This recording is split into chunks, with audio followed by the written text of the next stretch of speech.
But why do we want to get our people jobs and fixes? Well, we get 10% of their salaries. Don't we have to do anything for the money? No, we're agents. I know, but what do we do? Nothing. We're agents. Say, I've been an agent for years.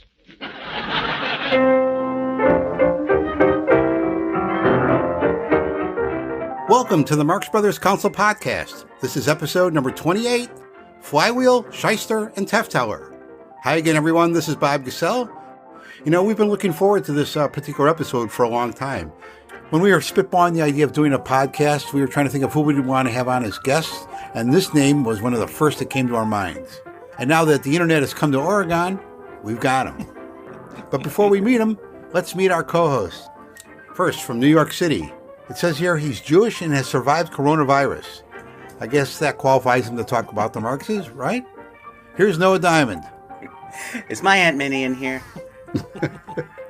And from Bath, England. All we know about this guy is that he's not Jewish and he thinks Monty Python is overrated. Here's Matthew Conium. Hello, old-timer. You know, whenever I'm watching a documentary or archival release or reading a book related to the Marxes or just about anything from that era, there's always one name that pops up in the special thanks portion of the credits. John Tefteller. John is an archivist who specializes in audio recordings. In fact, he is perhaps the world's foremost collector of rare blues records. In 1975, when only a sophomore in high school, John landed a job as Groucho's personal audio engineer and memorabilia scout, seeking out rare photographs, posters, and recordings. Decades later, John continues this work and has accumulated countless hours of rare Marx audio. He has made it his life's mission to restore and release this material, and at the forefront is an upcoming set of long-lost episodes of Groucho and Chico's radio series, Flywheel, Shyster and Flywheel. Let's welcome Mr. John Tefteller. Hey, John. Flywheel, Shyster, and Tefteller. That's a great title. Thanks. I'm honored by that. Hey, that's good. Thanks. Thanks for having me, and thanks, Noah and Matthew and Bob, for putting up with me for however long this is going to go. All right, let's get going here. Let's go way back. How'd you first get into the Marx Brothers? Okay, well, we're going to go way back to the age of about 8 years old. My grandmother lived separately from us in a house, and in her house, she had a wind-up Victrola, one of those old things you crank up, and you put a 78 RPM record on there, and you play it with a big old heavy tone arm and a big old nail for a needle. And I was fascinated by that. Now, she didn't have any Marx Brothers records or anything like that, but it was given to her on her wedding day in 1923, and she had a series of records from that period, 1923-24, and I would sit in her garage and crank up that wind-up machine and listen to that vintage music, and I thought it was really cool. Had no idea what I was listening to or whether it was good, bad, or indifferent. All I know is it was a really unique way to listen to music. My first exposure to old movies, I grew up in Southern California, first La Mirada, California, and then when I was in high school, we moved to Brea, California. And my first exposure to old movies was all over television in Southern California in the mid-'60s, late 60s, 70s. There were 13 channels on your TV, unlike today when there's 500 if you want to pay for them. There were 13 channels. And of those 13 channels, 3 or 4 of them would run vintage movies almost every day. So you could watch on any given day Humphrey Bogart, the Universal Monster movies, Laurel and Hardy, whatever was on all the time.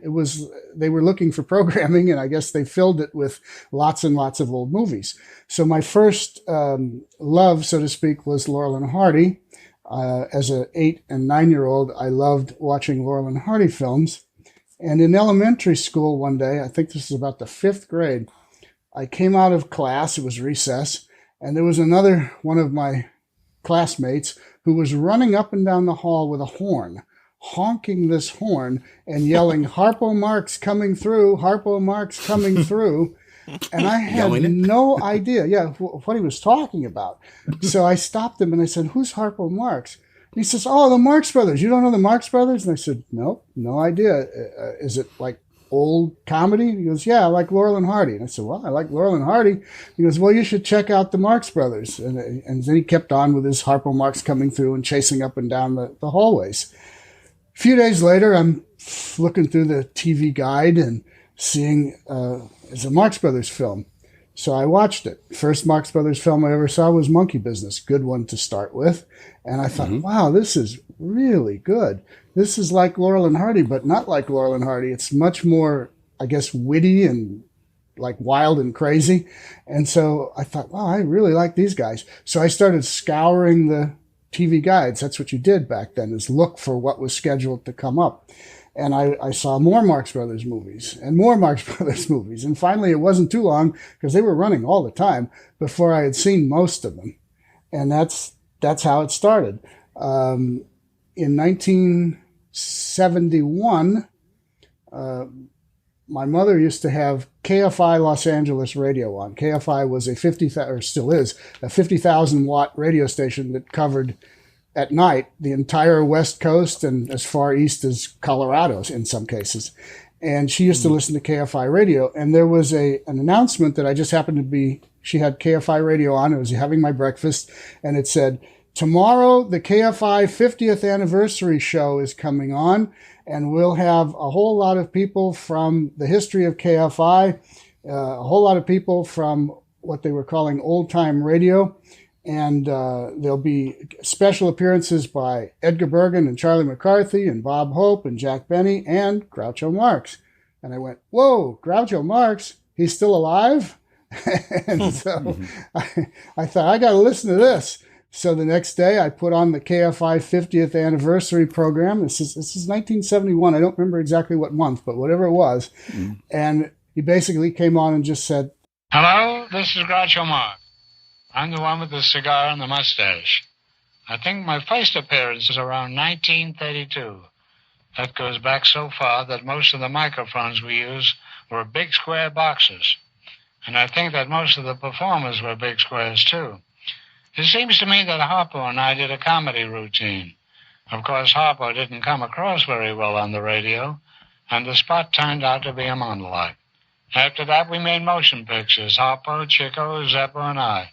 We spent a day at the races, a night at the opera, and while we were making animal crackers, we really ate well. Somewhere along the way, John Goodell asked me if I'd do a quiz show for NBC.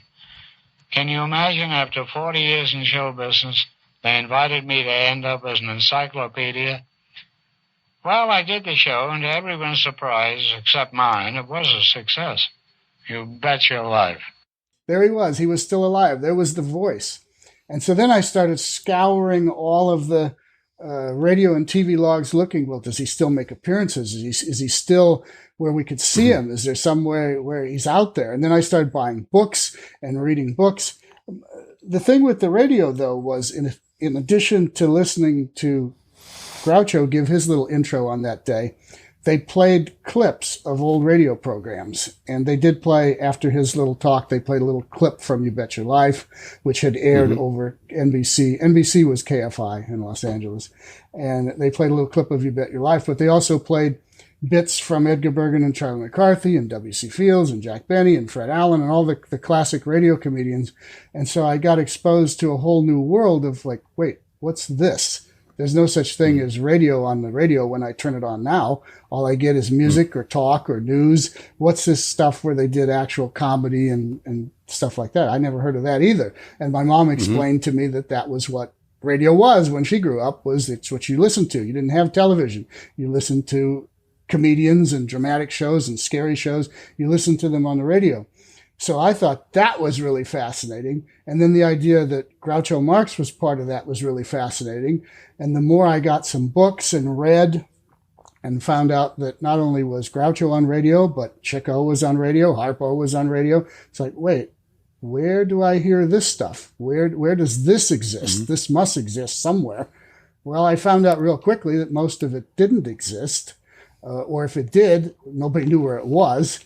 And so that was kind of sad, but it was like, wait, that's a different world. So after you've seen all 13 Marx Brothers movies as a kid, and at this point, You Bet Your Life had not started running on television again. This was still before that.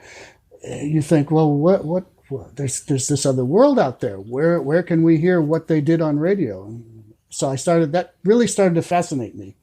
Well, by 1972, I was as hooked as you could be as a Marx Brothers fan, and was trying to see all the films as many times as I could and investigate and read as much as I could. I bought went to bookstores. My parents took me to used bookstores. We rounded up copies of all of Groucho's books and Harpo Speaks and everything else we could find. One day I opened the newspaper and I saw a little ad that said Groucho Marx live at the Dorothy Chandler Pavilion in Los Angeles for December, I think it was December 6th, 1971 or 72. Okay. And I said to my parents, I said, we have to go to that. So being good parents that they were, they ordered up tickets and we went to see Groucho at the Dorothy Chandler Pavilion. Now, I had seen him a little bit on television. I'd seen him on the Merv Griffin show by that point with Harry Ruby, which is actually pretty good. I think I'd seen one of the Dick Cavett episodes. So I had seen him as an older performer a little bit. But I wasn't quite prepared for what I saw at the Dorothy Chandler Pavilion because he was not in good shape that night. It was still fun to go. It was still fun to see him. The audience went wild. There's film of this. They filmed it, and you can see it. The audience just goes wild and cheers and stomps their feet and everything. But he's just not having a good day. And it was kind of sad from that point, but it was interesting to see the reaction from the audience and all the celebrities that were there. A few rows down from us were Jack Benny and George Burns sitting together. There was all kinds of famous people, some of which I knew at the time and some of which I didn't, that came to see it. And so that was my first experience at seeing Groucho live. You know, it's just a real shame that he started doing these formal performances perhaps a year or two too late. If he had done them maybe 69 or 70, we would have had a much better show, and a much better An Evening with Groucho record for that matter. Well, there were some a year or two earlier. There's one that's out there, and I don't have this, but it is out there. There's one he did at Northwestern University in, I think, 1969 or 70. That's supposed to be, they recorded it. Wow. I'm not sure who has it, but I know it exists. They recorded it, and from what I understand, it's really, really good. That may come out at some point in the future because it's good enough to come out. And I think there's a couple more like that I'm not even sure of, but something's telling me there are a couple more.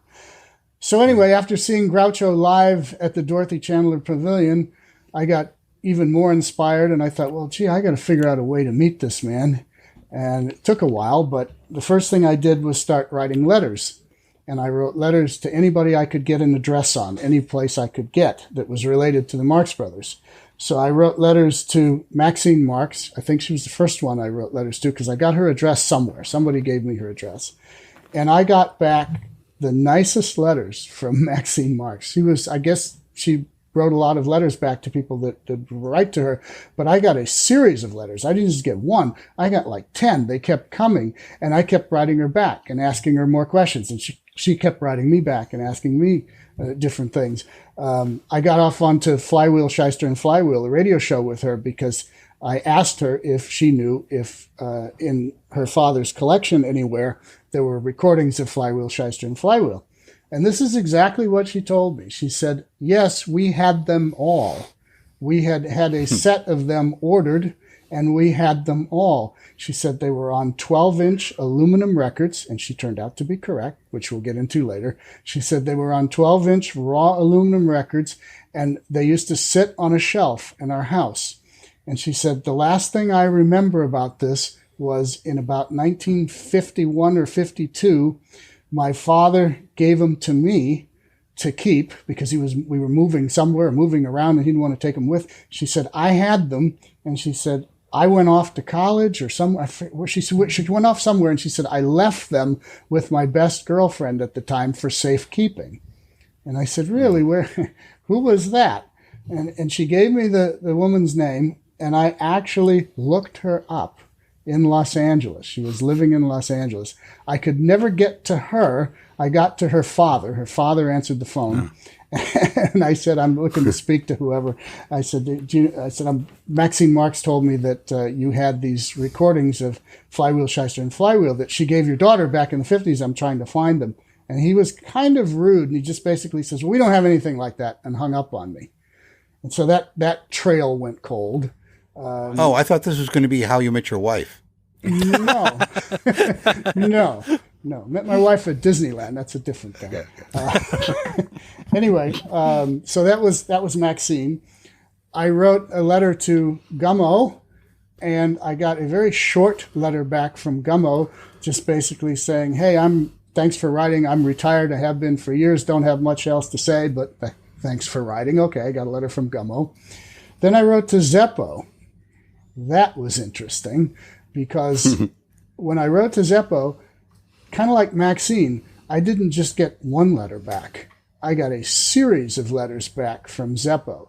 Zeppo was, during this point that he was writing to me, was getting his official divorce from Barbara. And he was, I guess, in a real jovial mood, wanting to write to a fan. And so he was writing me these letters.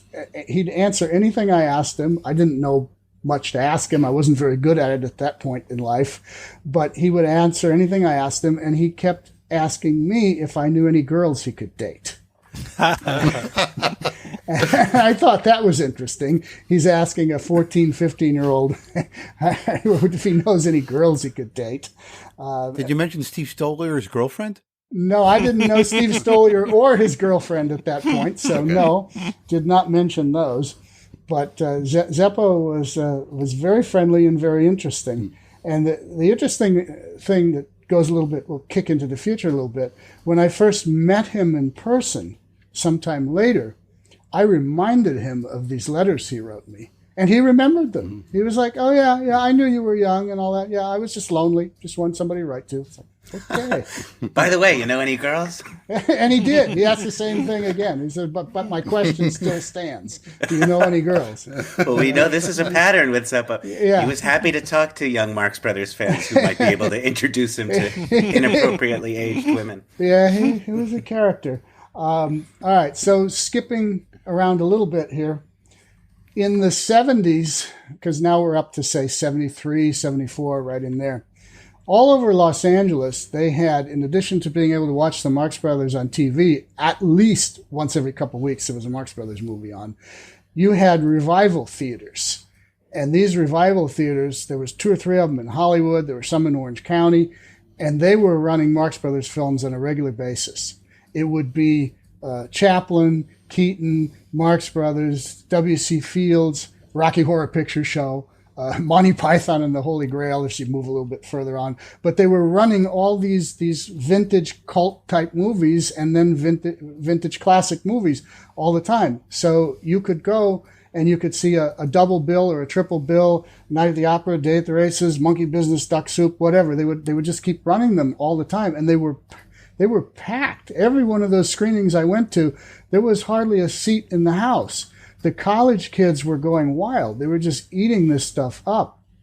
There was a screening at Cal State Fullerton. Now, I wound up going to Cal State Fullerton for college, but in 1973, when I was still in the early stages of either late junior high school or early junior high school, I forget where I was at that point, but wherever I was in 1973, they had a showing of Animal Crackers at Cal State Fullerton. Now, Animal Crackers, as we all know, or most people listening to this will know, was one film that you couldn't really see on TV. It was not on TV in America that I knew of. It certainly wasn't on TV in Los Angeles. So I saw this thing in the newspaper that said, Maury Riskin, the writer of Animal Crackers, is going to present a special screening of Animal Crackers at Cal State Fullerton in 1973. And I said to my mom, we got to go. And so we went. And actually, the amazing thing was we went to the screening. They showed the movie first. We watched the film. At the end of the film, the house lights go up, and they announced that Maury Riskin was going to come up from the audience and make a speech. Well, Maury Riskin was sitting 2 people down from my mom and I didn't know it, but there he was, and he stood up right next to us, or right very close to us, and he walked down and he got on stage, and he started answering people's questions about the film, and that was really fascinating. I recorded that. I still have that recording too. I did it on a cheap cassette, but it's listenable. Might maybe use some of that someday in some kind of release somewhere, because it was quite good. But that was the first time I ever saw Animal Crackers, and it was at least a full year before it came out, through Steve Stollier's efforts and working with Universal Studios and all that. There was also a theater right across the street from Disneyland in Southern California called the Old Movie Theater and Motion Picture Hall of Fame. The owner of the theater was a guy named Douglas Wright. And he was constantly running the Marx Brothers because the Marx Brothers were the most popular films at that theater.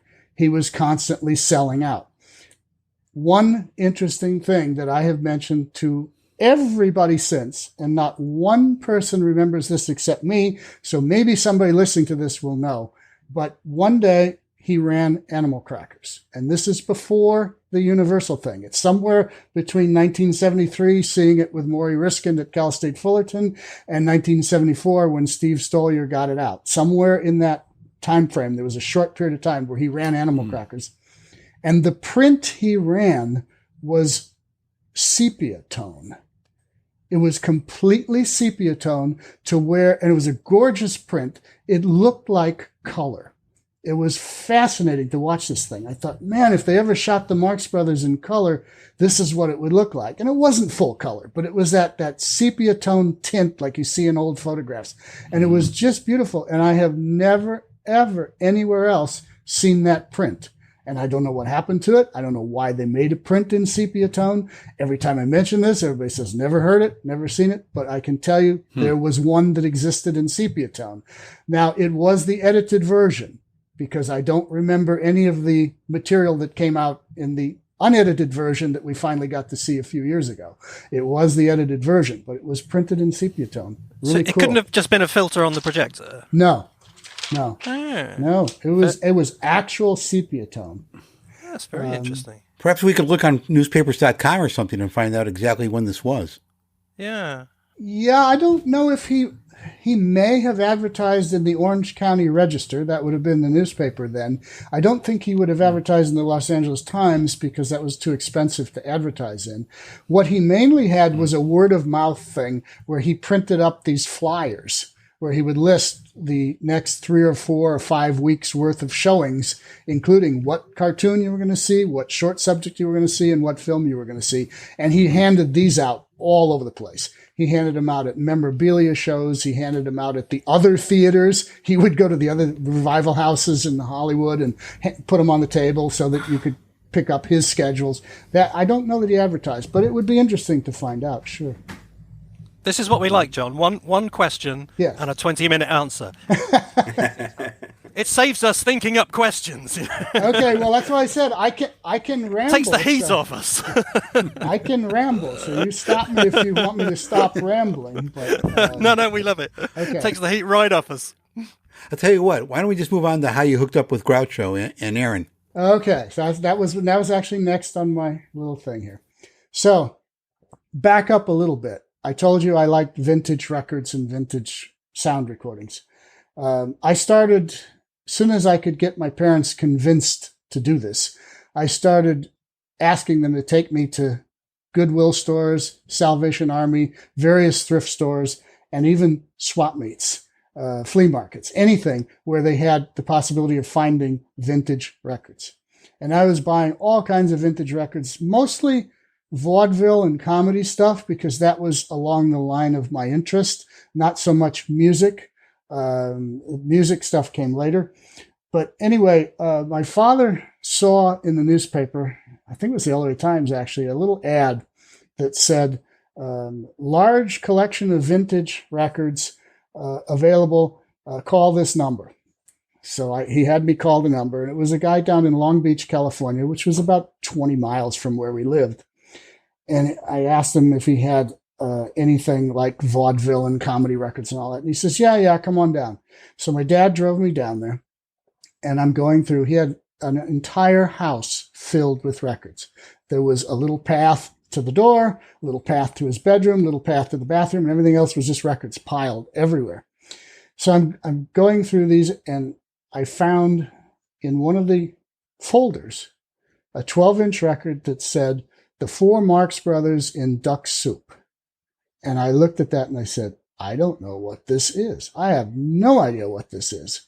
And at that point, nobody else did either. The recording is now available. It's out there. You can hear it now. But at the time, nobody had ever found this thing.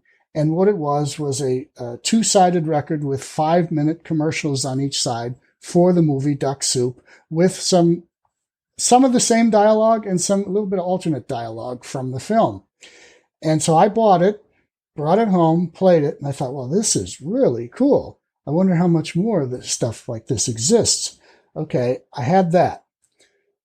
About 6-7 months later, a friend called me and he said he had been at the Saugus swap meet, and Saugus was way far away from me. It was way out in the San Fernando Valley.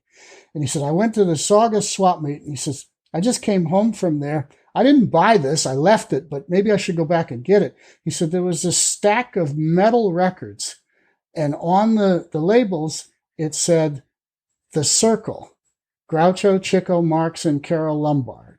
He said, do you think I should have bought that? And I said, go back and get it now. Go back and get it.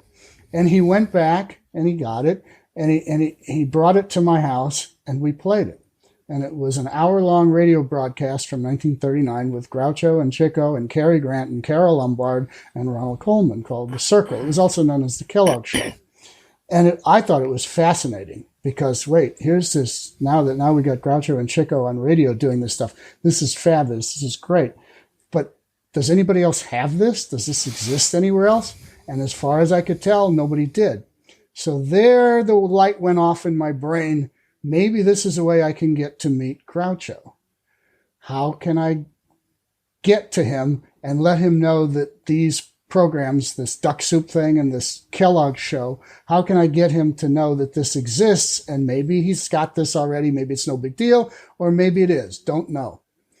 So after some little bit of calling around, I found out that his agent was a fellow named Tom Wilhite, worked for Rogers and Cowan in Beverly Hills, which was a big agency to the stars.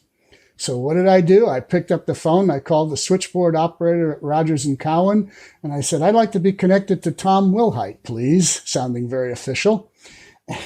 And they put me through to him. They didn't even ask any further questions. They just put me through to him. He answered the phone, and I said, hi, I'm calling you because I know you're Groucho Marx's agent, and I have something that might be of interest to Mr. Marx. I have a Duck Soup radio commercial record from 1933, and I have an hour-long radio broadcast from 1939 with Groucho and Chico and some other stars. What do you think of that? And he says, well, I don't really know what that is, but leave your name and number and I'll get back to you. And I thought, okay, never going to hear from him, but I left my name and number. 2 days later, sitting at home, get a phone call. Hey, this is Tom Wilhite from Rogers and Cowan. Is this John Tefteller? And I said, yes. And he said, how'd you like to have lunch with Groucho on Sunday? And I said, really? No, thanks. I said, I don't even have a driver's license. And he laughed at that. And he goes, well, have you got a way to get here?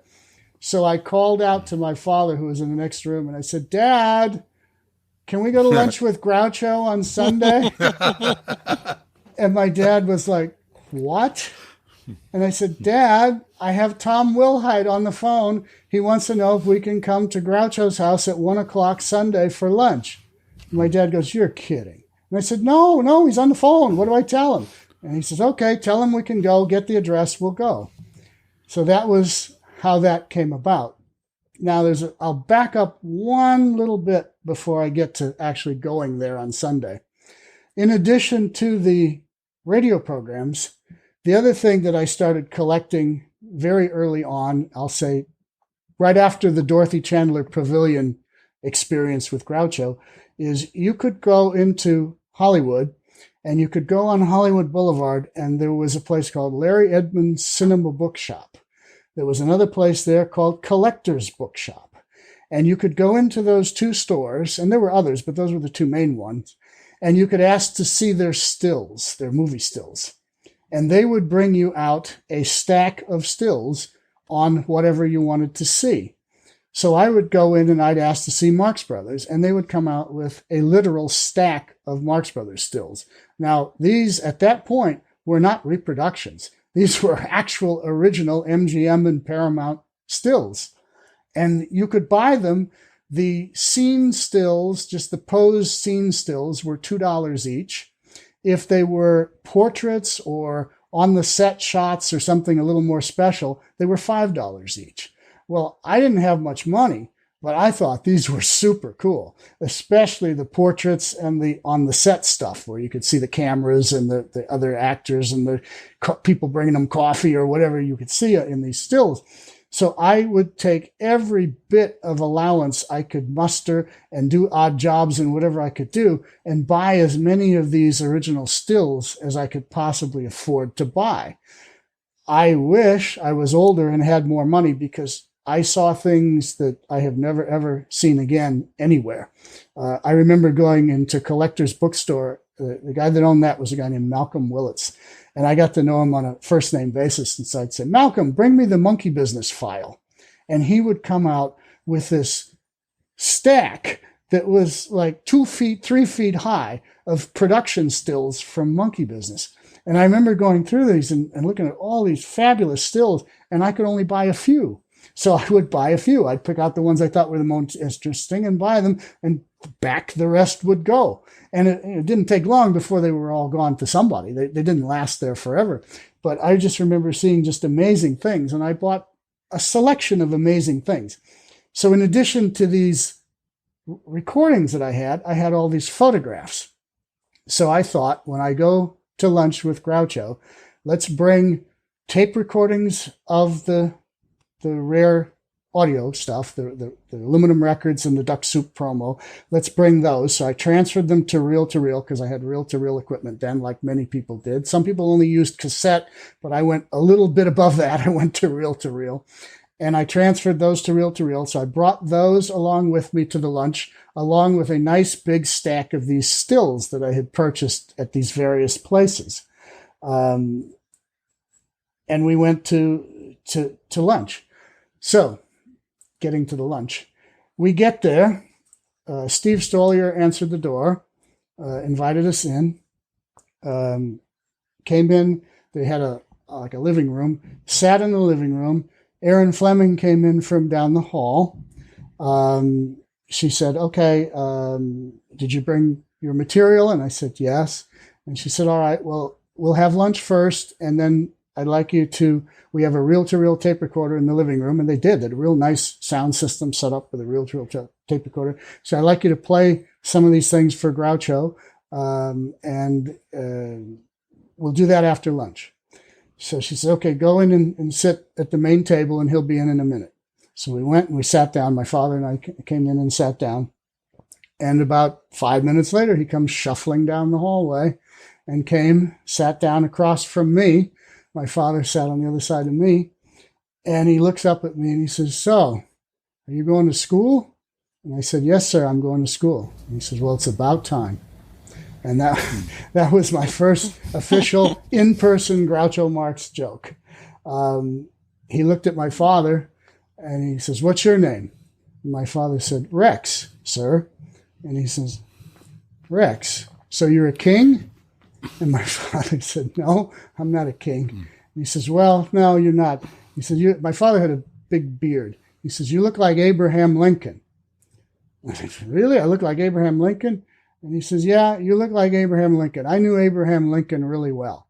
And at that point, Erin pokes him in the shoulder and says, come on, Grouch, you're not that old. And he looked up and he says, well, sometimes I feel that old. Was your dad a Marx Brothers fan? Both of my parents liked them. They didn't like them like we like them, like this kind of fanatical like them, like people listening to this like them. They didn't have a problem, in other words. Yes, but they were normal people. They were normal people, and they liked watching the quiz show You Bet Your Life and all that, and they found him funny, but they weren't like fanatical. So anyway, at the end of the lunch, we get up, go into the living room, and I put on the Duck Soup promo tape. And Groucho listens to it, doesn't say a thing, nothing, just stands there.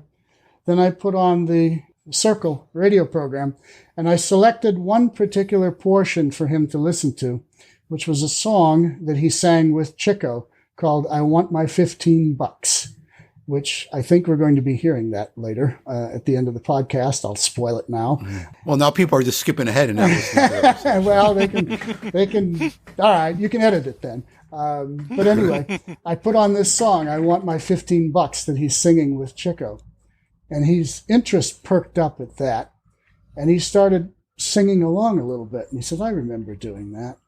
And when the song was over, he just looked at me and he said, well, that's all interesting, but we were a failure in radio. Nice to meet you. And he turned around and went back to his bedroom. And that was the end of that, I thought. But in the meantime, Erin Fleming is standing there, and she looks at me and she says, thank you very much for bringing these. That was very nice. Can we get copies of these? And I said, yes, I will make you copies of these. And she said, did you bring anything else with you? And I said, yeah, I brought some stills. And I showed her the stills, and she was fascinated with those. She said, oh, we haven't seen this one before. I haven't seen this one before. And she looks up at me and she goes, do you want a job? And my father looked at me like, what? And I looked at her and I said, what do you mean, do I want a job? She goes, do you want a job? And I said, doing what? She goes, finding stuff like this. She goes, you found this, right? And I said, yeah. She goes, well, there's got to be more stuff like this, right? And I said, well, there's a lot more photographs. I don't know how many more of these radio things there are out there, but there's a lot more photographs. She goes, well, I'll tell you what. We need somebody to go out and run around, because she says, I can't do it. Obviously, Groucho can't do it. We need somebody to go run around to these various places, wherever you got this stuff, and get stuff for us, because the Smithsonian has asked Groucho to give him all his memorabilia upon his death, and we want to boost up what he has. We want to make it the best collection of Marx Brothers stuff we can. So would you be willing, if we paid you a whopping $3 an hour, would you be willing to go out and get material for us? And she said, we don't even need the originals. She said, I know you're a collector and all that. You like the originals, fine. Here's the deal we'll make you. We'll pay you to go out and get this stuff. You go get it copied at a photo studio. You make a nice copy. You give us the copy. You keep the original. We'll pay for everything. And then you keep the originals, and we'll have the copies for the Smithsonian. And I thought, boy, that's a great gig. How could I say no to that? But I said, but look, I don't even have a driver's license yet. I said, I'm 16 and a half.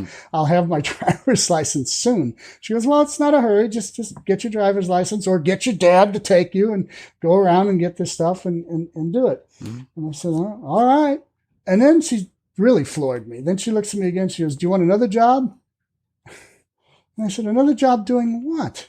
She says, well, every once in a while, he'll go out and he'll make an appearance somewhere, and that isn't documented, and we think it should be documented. So you've got reel-to-reel recording equipment, right? And I said, yeah, I'm 16 years old, but I did have it.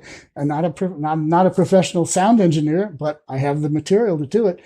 She said, if you got material, you got microphones, I'll call you when he's going to make an appearance somewhere. You bring your stuff. We'll get you all the clearances to get set up, and you record it. And that's the same deal. You keep the original tape. We'll take a copy. It goes to the Smithsonian. Everybody's happy.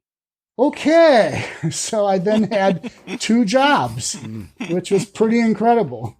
The first one was about 3 or 4 months later, was at USC in Southern California. It's University of Southern California. They had a luncheon at which they were going to have various celebrities reading Groucho's literary work and letters. And there's photographs of this. There's also a recording, which I did. And they had people like, I think Bill Marx was there. Bill played the piano for Groucho, who got up and sang at the end of all of this. Lynn Redgrave, Roddy McDowell, George Fenneman. I'm trying to remember who else was there. But anyway, it's all on tape. It exists. And they would read Groucho stuff, and then somebody else would read another portion. They went back and forth, and it was very professionally done. And then he got up, talked a little bit, sang a couple songs with Bill at the piano. That was the first one I recorded. In between doing that, Erin Fleming introduced me to Hector Arce, and they were just putting the finishing touches on the book Secret Word is Groucho. And so I gave them some rare You Bet Your Life photographs that they had for that.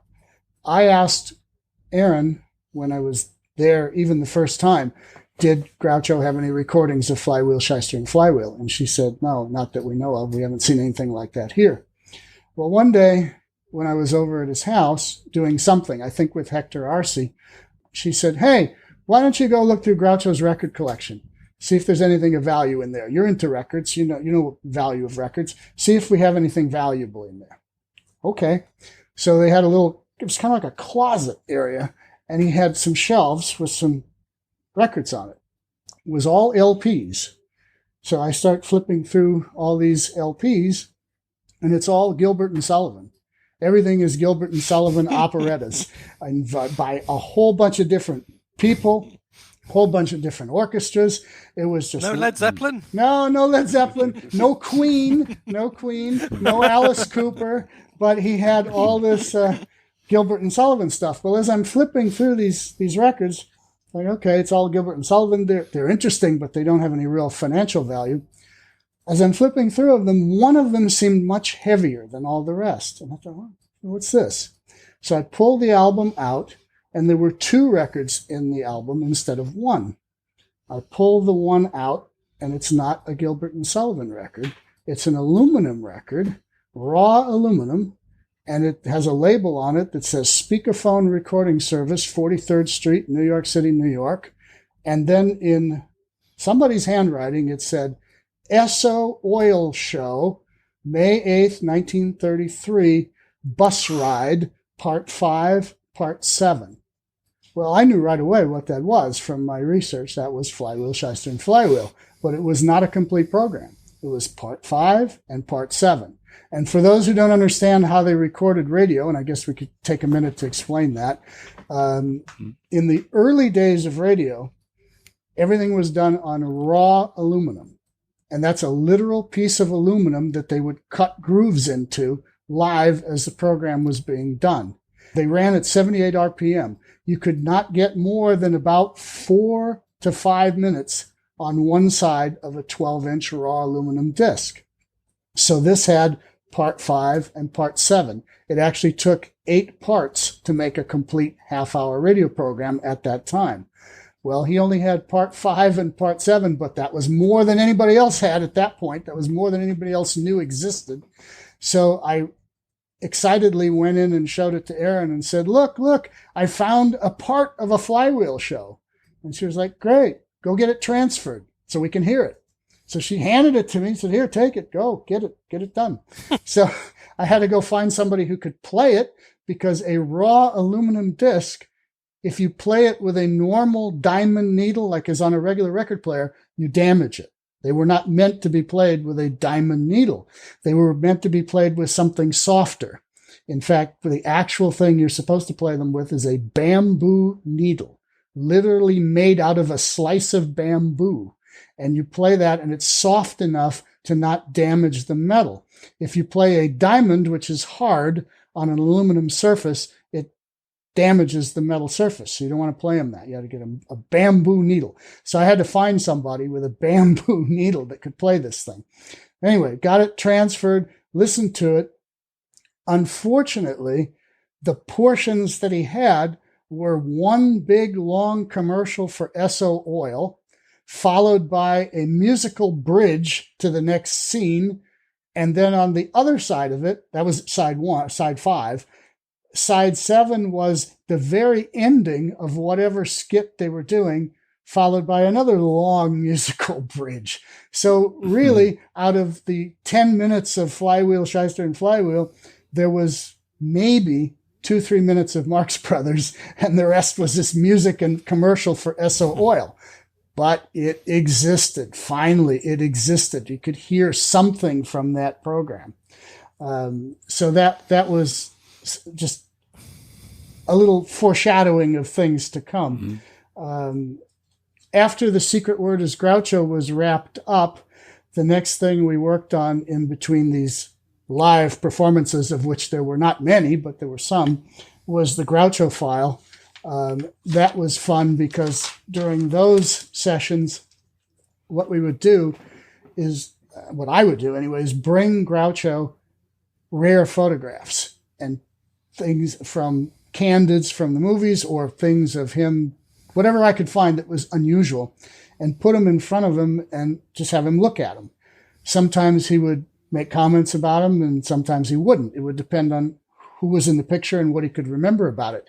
But it was a great way, and Hector discovered this right away too, it was a great way to get him memory jogged to come up with great stories about working with different people and whatever. So that was fun to do that. He also had a screening room in his house. There was a little area where you could go. It was right off the kitchen, and they had theater seats in it and a big screen, and they could run movies in there. And you could sit there and you could watch Duck Soup or Night at the Opera or whatever, and he would come in and sit down and make comments while the films were going. And some of that was pretty darn fascinating. I was only there for a couple of them, but they were pretty darn fascinating. One of the ones I sat with him and watched was the Perry Como show. He had TV films as well. And there was a Perry Como show from 1950 something that he made an appearance on. So the lights go out, sitting next to him. Here comes Perry Como singing a song. And Groucho leans over to me and says, Perry Como was a great singer when he was awake.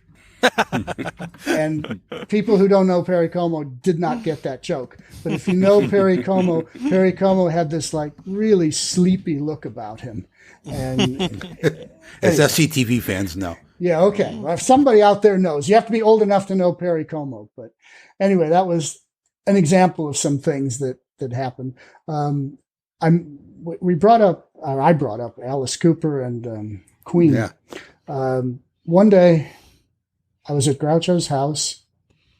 I had arrived early. There was nobody else there except he was in the back bedroom. Doorbell rings. Nobody else to answer the door, so I answer the door. Go up and answer the door, open the door. It's Alice Cooper standing there. And I knew who he was because I wasn't a big rock and roll fan. I wasn't particularly a fan of his, but he has a very distinct look to him. I knew who he was. So he looks at me and he says, "Can Groucho come out and play?" And I said, "I don't know, but I'll go ask him." Play what, rhythm guitar? I closed the door and I went walking back to Groucho's bedroom. I walked in and I said, "Groucho, there's a man named Alice Cooper at the door, wants to know if you can come out and play." And he looks up from his bed and he says, "Alice who?" And I said, "Alice Cooper." And he says, "Is she pretty?" And I said, Alice Cooper is a man." And he got this quizzical look on his face and he goes, A man named Alice." And I said, "Yes, Alice Cooper. He's a rock and roll star. He's at the door, and I left him there. He wants to know if you can come out and play." And again, a quizzical look. And he says, "Well, all right, send him in." So I walked back to the door. I let Alice Cooper back in. He went back. They spent whatever time they spent. And Alice Cooper, Erin Fleming showed up later and let him out. And that's all I know that happened. I don't know what they talked about. So hang on. So if he didn't know the name Alice Cooper, that might have been the first time they met. And I don't know if it was or wasn't. I just know that it happened. So, it could be your fault. It could be all my fault.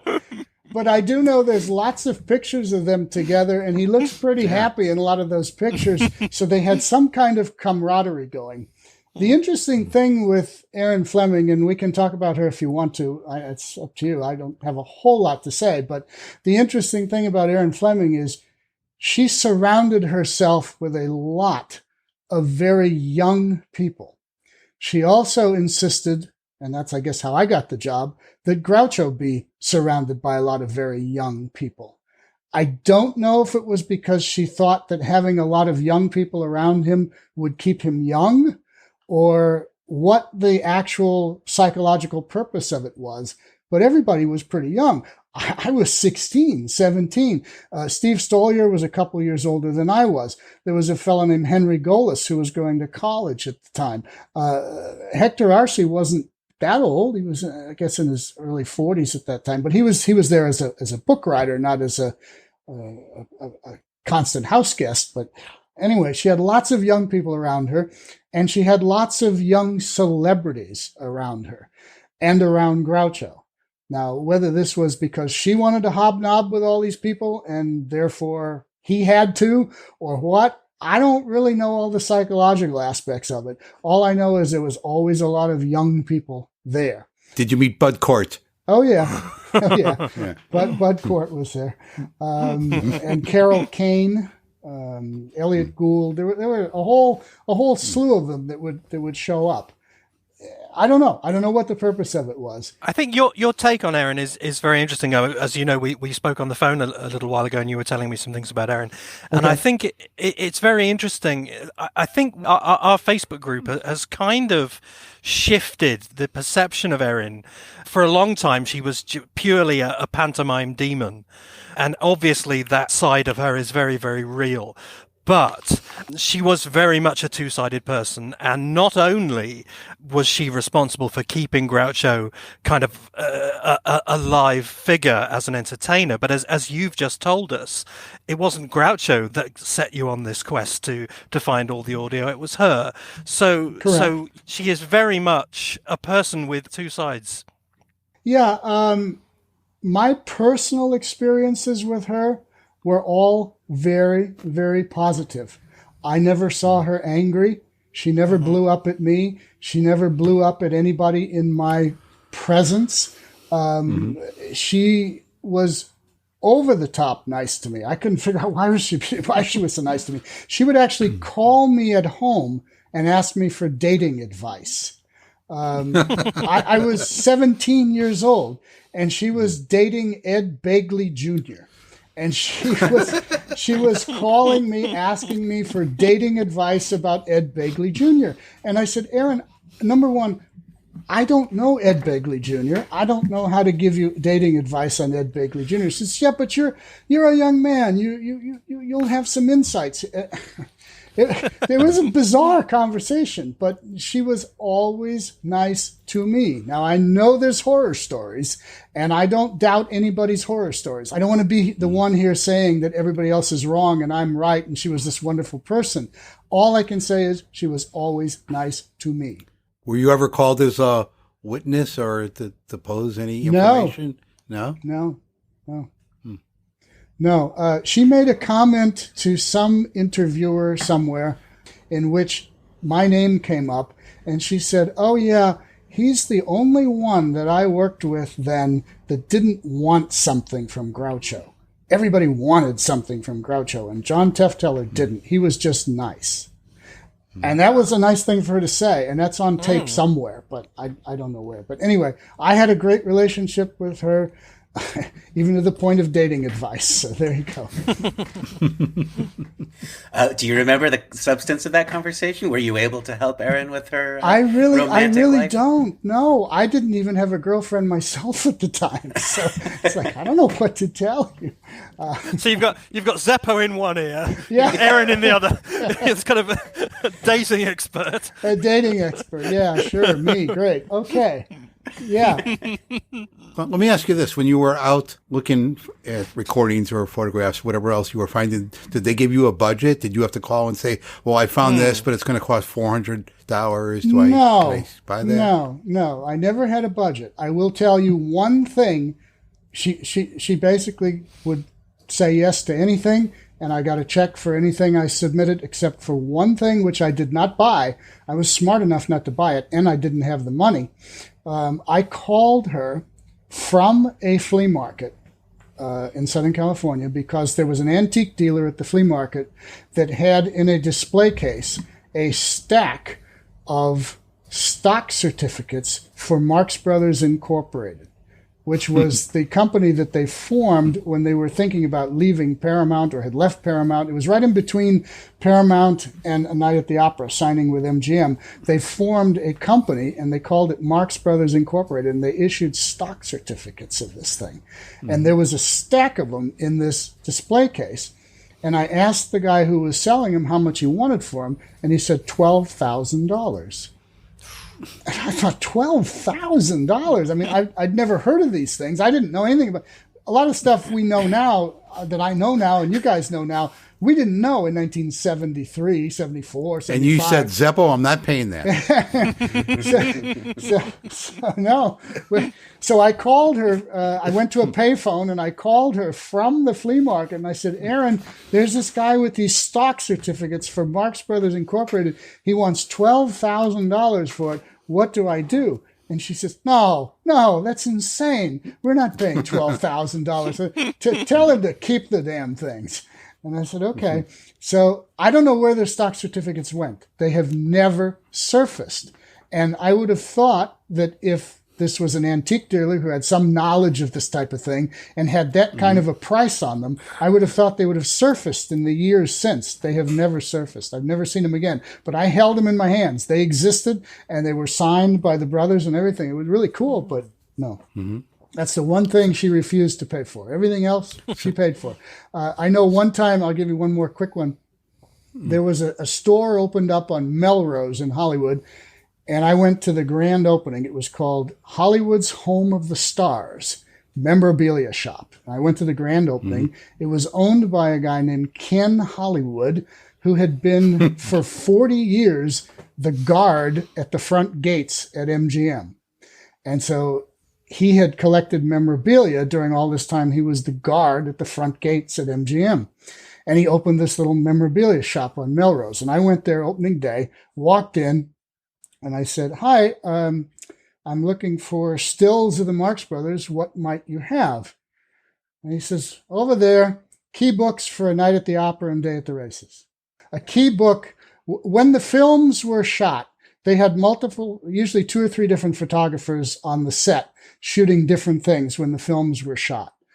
At the end of production, those photographers would put together what's called a key book.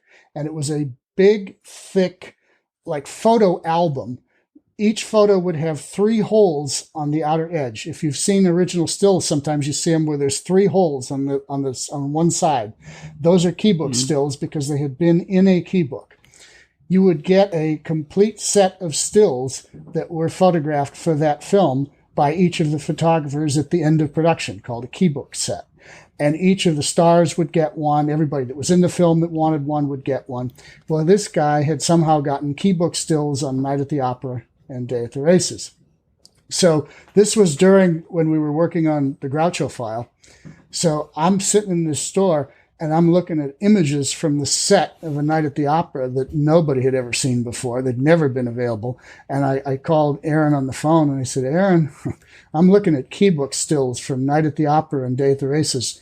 Do you want all these? She says, how much are they? And I said, well, I think they're going to be like $2, $3, $4, $5 a piece, depending on how many we buy. And she says, yeah, buy them all. And we did. We bought these whole key book sets of Night at the Opera and Day at the Races. And some of those images, I don't know if they've ever come out. I didn't copy all of them. I have a few, but I didn't copy all of them. But I think they do exist somewhere. I think Joe Adamson would know that. I think they're at the Academy Library in Beverly Hills. So I would assume these would contain photos of scenes that were shot but didn't make it into the finished film. So we could perhaps settle this Dr. Hackenbush thing once and for all. I was 16, 17 at the time. I didn't even think of all of that then. There is so much that I know now that I wish I knew then, that I could have asked, that I could have found out about. But no, at the time, I don't remember any of that, no. So with the Night at the Opera material then, did you never see a still from that opening musical number that's now lost? If I did, and I can't say one way or the other because there were so many stills, I don't remember. I just don't remember. Because even a still of that now would be fabulous. That should be at the Academy Library. I went to the Academy Library a couple of years ago. I wasn't going there to look at movie stills. I was going there for radio material. And they didn't have much that I didn't have, but they had a few things, and I got copies of those for the radio book. But I didn't look at the film stills. But there are piles and piles of film stills there, and I'm pretty sure that the key books for Night at the Opera and Day at the Races would be there and would answer these questions. But somebody has to physically go there. They don't let anything out of the building. You have to physically go there. You cannot take anything in there other than a pencil and a piece of paper. It's a real restricted environment to do that, but you can access it. So I'll have to go again and I can look. I don't know. I'm sure there's still so much. I mean, we're used to seeing the same stills over and over again in books, and I always assumed that was because that's what there was, but it wasn't. You know, it's just because that was the easiest thing, was just to keep reproducing the same ones. But, well, it was, yeah. And I've been recently we've seen there's just so much more. Yeah. And I'm sure there still is. I've been collecting Marx stills since 1971, 72. In the early 80s, I sold a bunch of stuff, a lot of what I had, not the audio stuff mostly, but stills and things, to start a business dealing in rare records. I sold most everything that I had, and so a lot of my early stuff went away.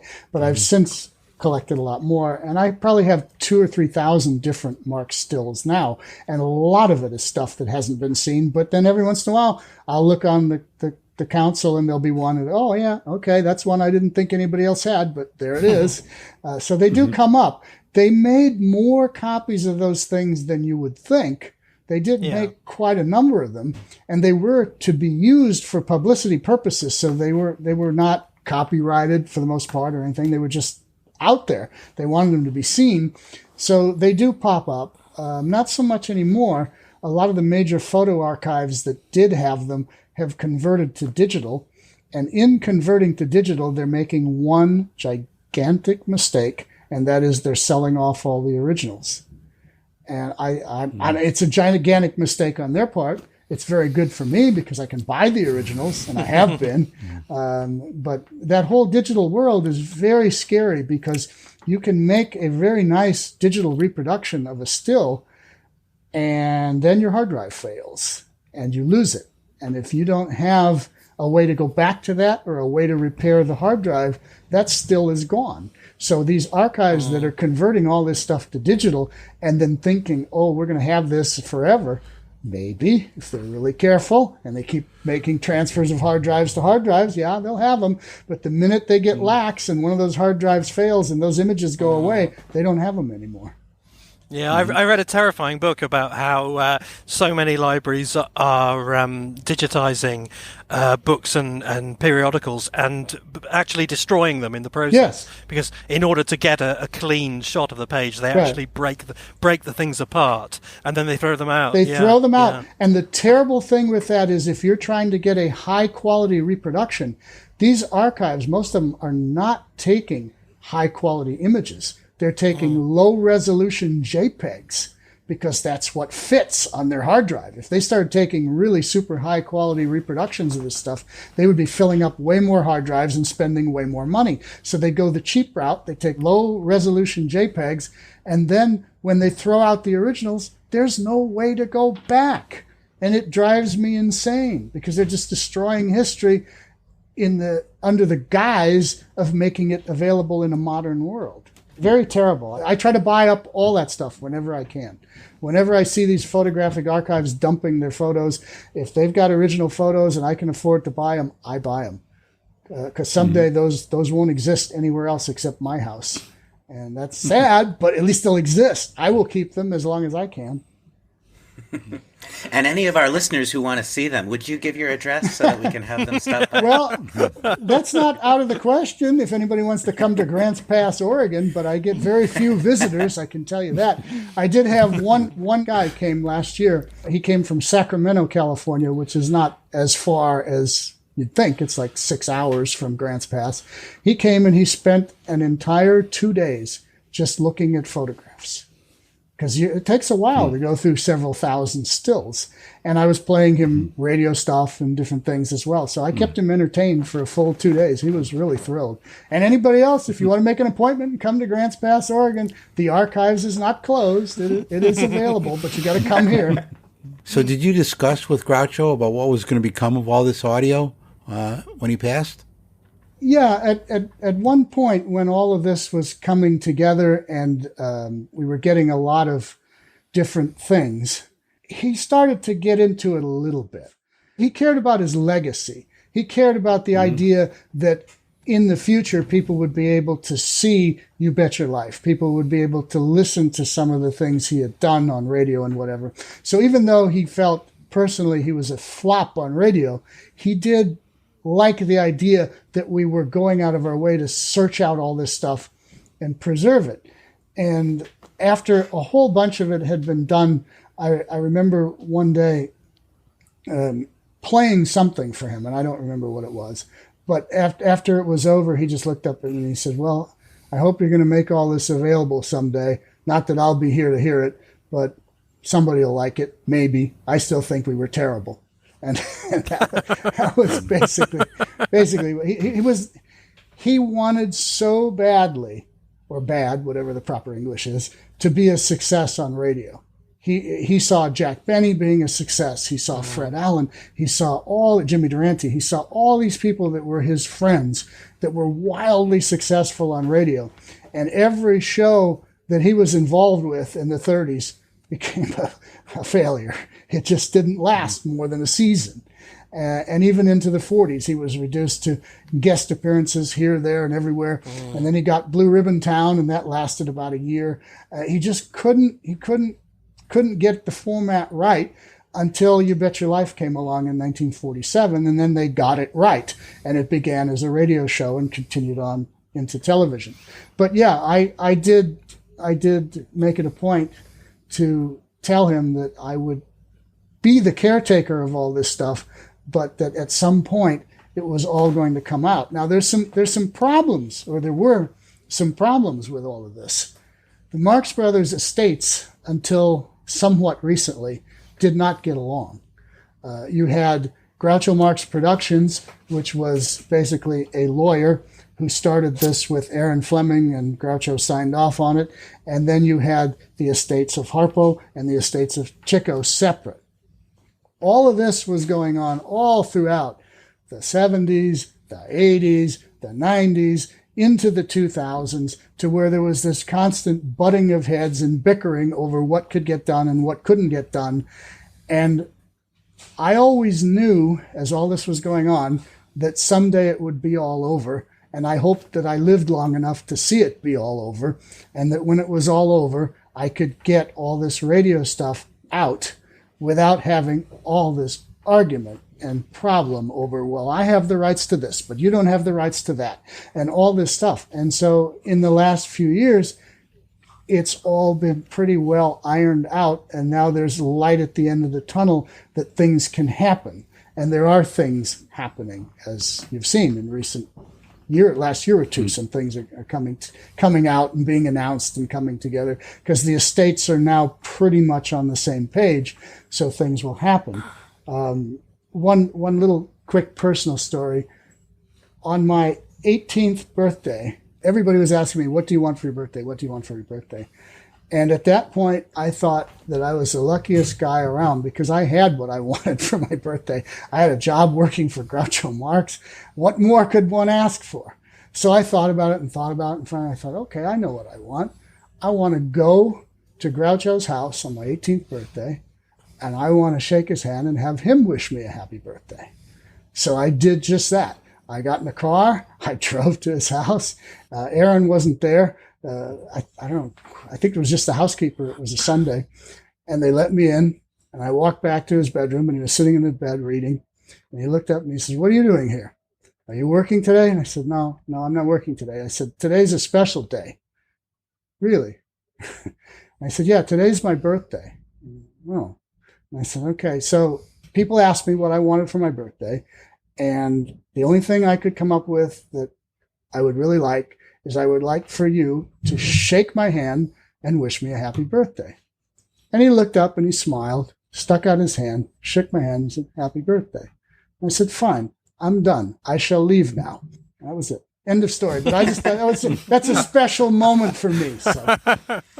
What did you feel like around him, John? I'm in my 40s, and I feel a little nervous talking to somebody who met Groucho. So when you were 16, did you feel intimidated? Did you feel in awe of him? Well, in awe, yes, but very aware of his frailty. Mm-hmm. If you stood in his presence during that time, even as a 16-year-old or 17-year-old who wasn't really that aware of what old age actually looks like, it was old age right in front of you. Very old age. And he wasn't a big man either, was he? No, very small. I'm 6'1", and he came up to maybe my shoulder.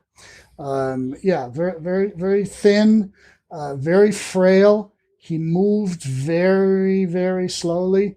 His voice was he had to strain to talk at a loud voice. Most of it was kind of a whisper. I mean, you could hear it, especially if you strained, you could hear it, but it was pretty much of a loud whisper. His hearing was okay because he had a hearing aid, but if you didn't turn the hearing aid on, you'd have to shout. And so occasionally the hearing aid would not be on, and that's the only time I heard Erin shouting at him to turn on his hearing aid. So that's okay. It was a matter of wondering whether or not on the day you would see him, he would be mentally alert enough that you would actually have a pleasant experience. Now, I can't say I never had an unpleasant experience. He was always nice. He was always trying to be funny, sometimes really funny. But you had to be aware that this was a very old man with a lot of physical problems. Mentally, I don't think there were as many problems as some people think. He would have days where he would have trouble remembering certain things, yes, but he was pretty darn sharp. I think it was Steve Stoliar or somebody mentioned it was like running a car on 3 cylinders instead of 4. He didn't have quite that 4th cylinder where it was all go, but 3-cylinder Groucho was still pretty good. Did you have much interaction with Gummo and Zeppo? Just a little bit. Gummo and Zeppo came to, in March of 1976, there was a dinner as a benefit at the Beverly Hills Hotel for something called the Sun Air Foundation. I don't quite know what it was. I guess they told me at the time, but I don't remember. All I know is that they had a little reception before it. Zeppo had come in from Palm Springs with Gummo. That's when I remember talking to Zeppo about the letters that he had sent me earlier. Lucille Ball, I think, was there.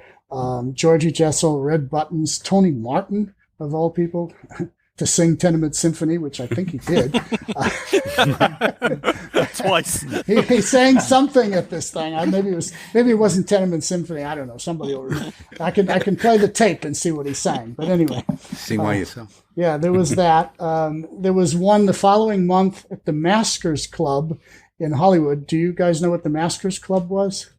Okay. No. Maskers Club was sort of like the Friars Club, but it was more, the Friars Club was more for comedians, and the Maskers Club was more for actors, and it was mostly a West Coast thing. They may have had an East Coast chapter, I don't know, but there was a West Coast chapter, the Maskers Club, and the Maskers Club honored Groucho one night. And they had Carol O'Connor, Ray Bolger, Freddie Prinz, Hal Cantor was the master of ceremonies, and Edie Adams was there, a few other people. Anyway, that was an interesting one. The best one, the absolute best one that I ever got to go to and record is unfortunately the worst sounding one because they wouldn't let me anywhere near the stage with a microphone, so I had to record from the back of the room. But there is a theater group in Costa Mesa, California called the South Coast Repertory Theater.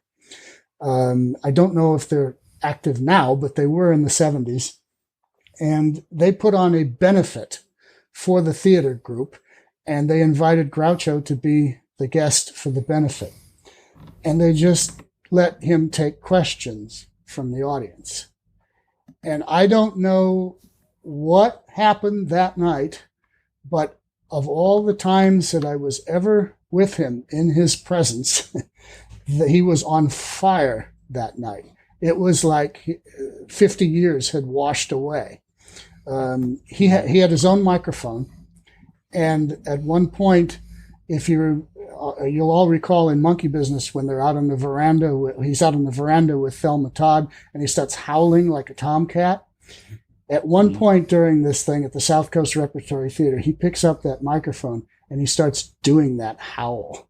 He's going, meow, meow, meow, into the microphone.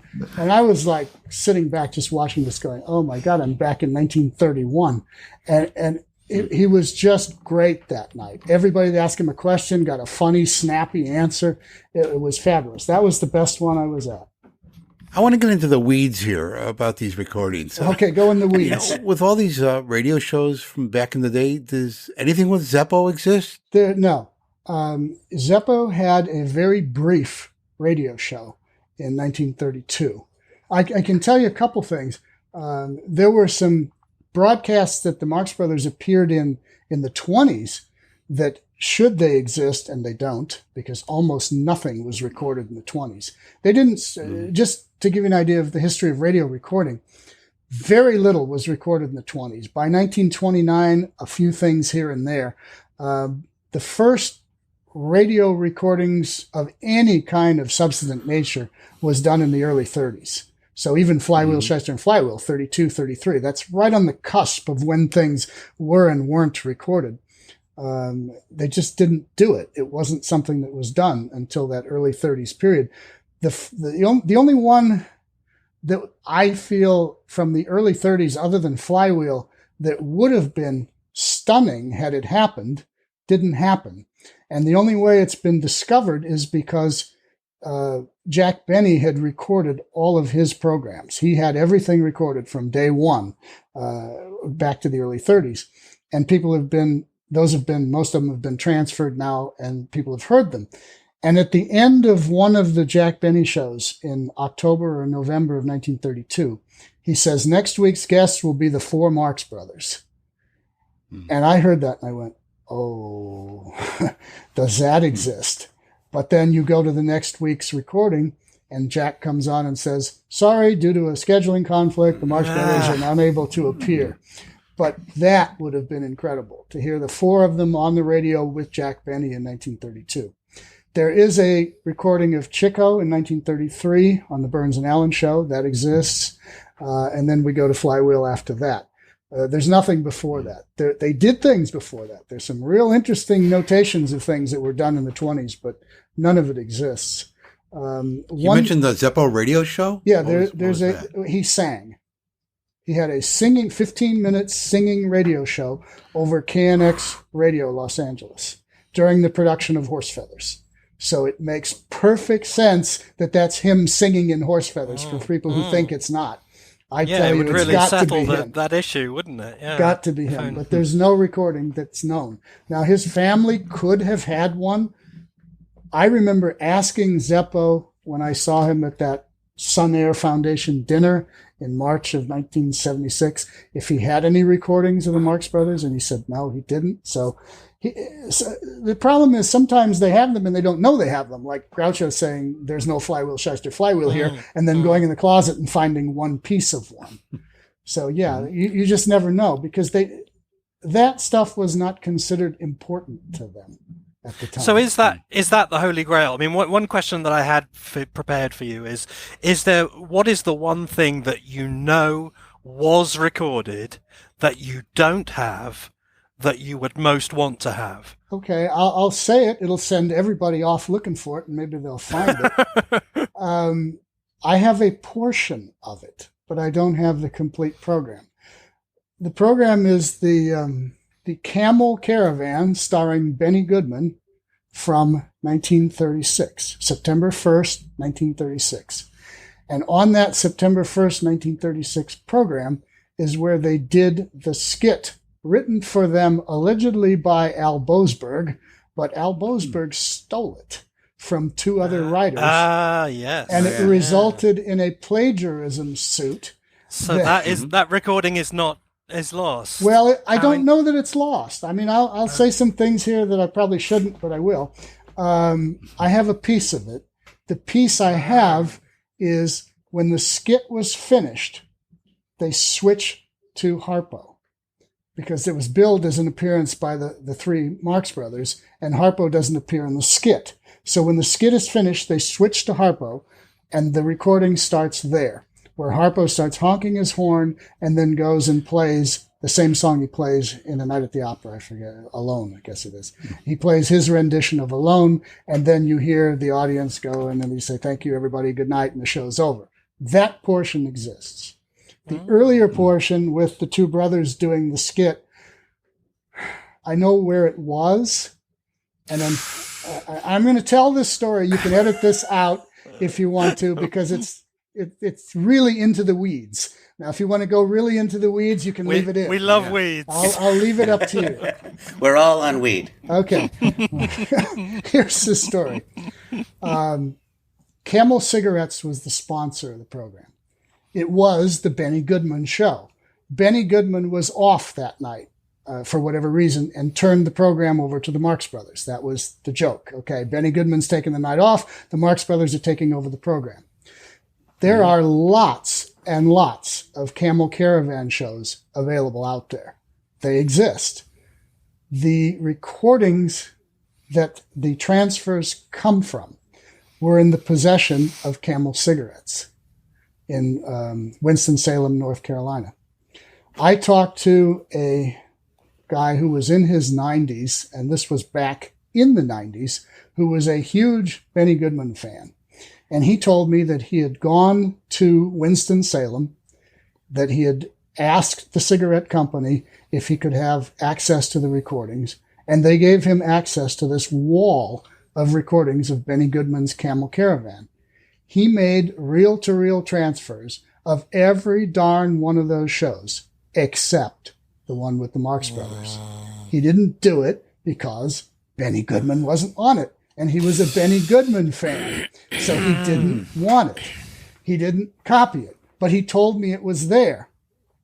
So my wife and I went to Winston-Salem. Now, this was some years later.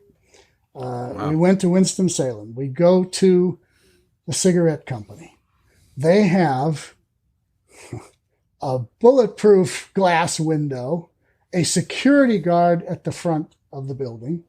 I came carrying with me a binder containing photographs of everything I had from that Camel Caravan show, because there's pictures from the show, and there's a lot of pictures from the lawsuit and everything that resulted in it. I had a binder with all these things. So I was prepared.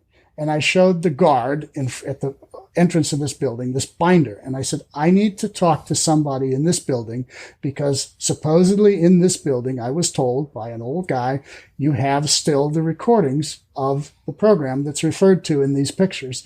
And I need to talk to somebody about being able to get that copied. Well, the guard was no help.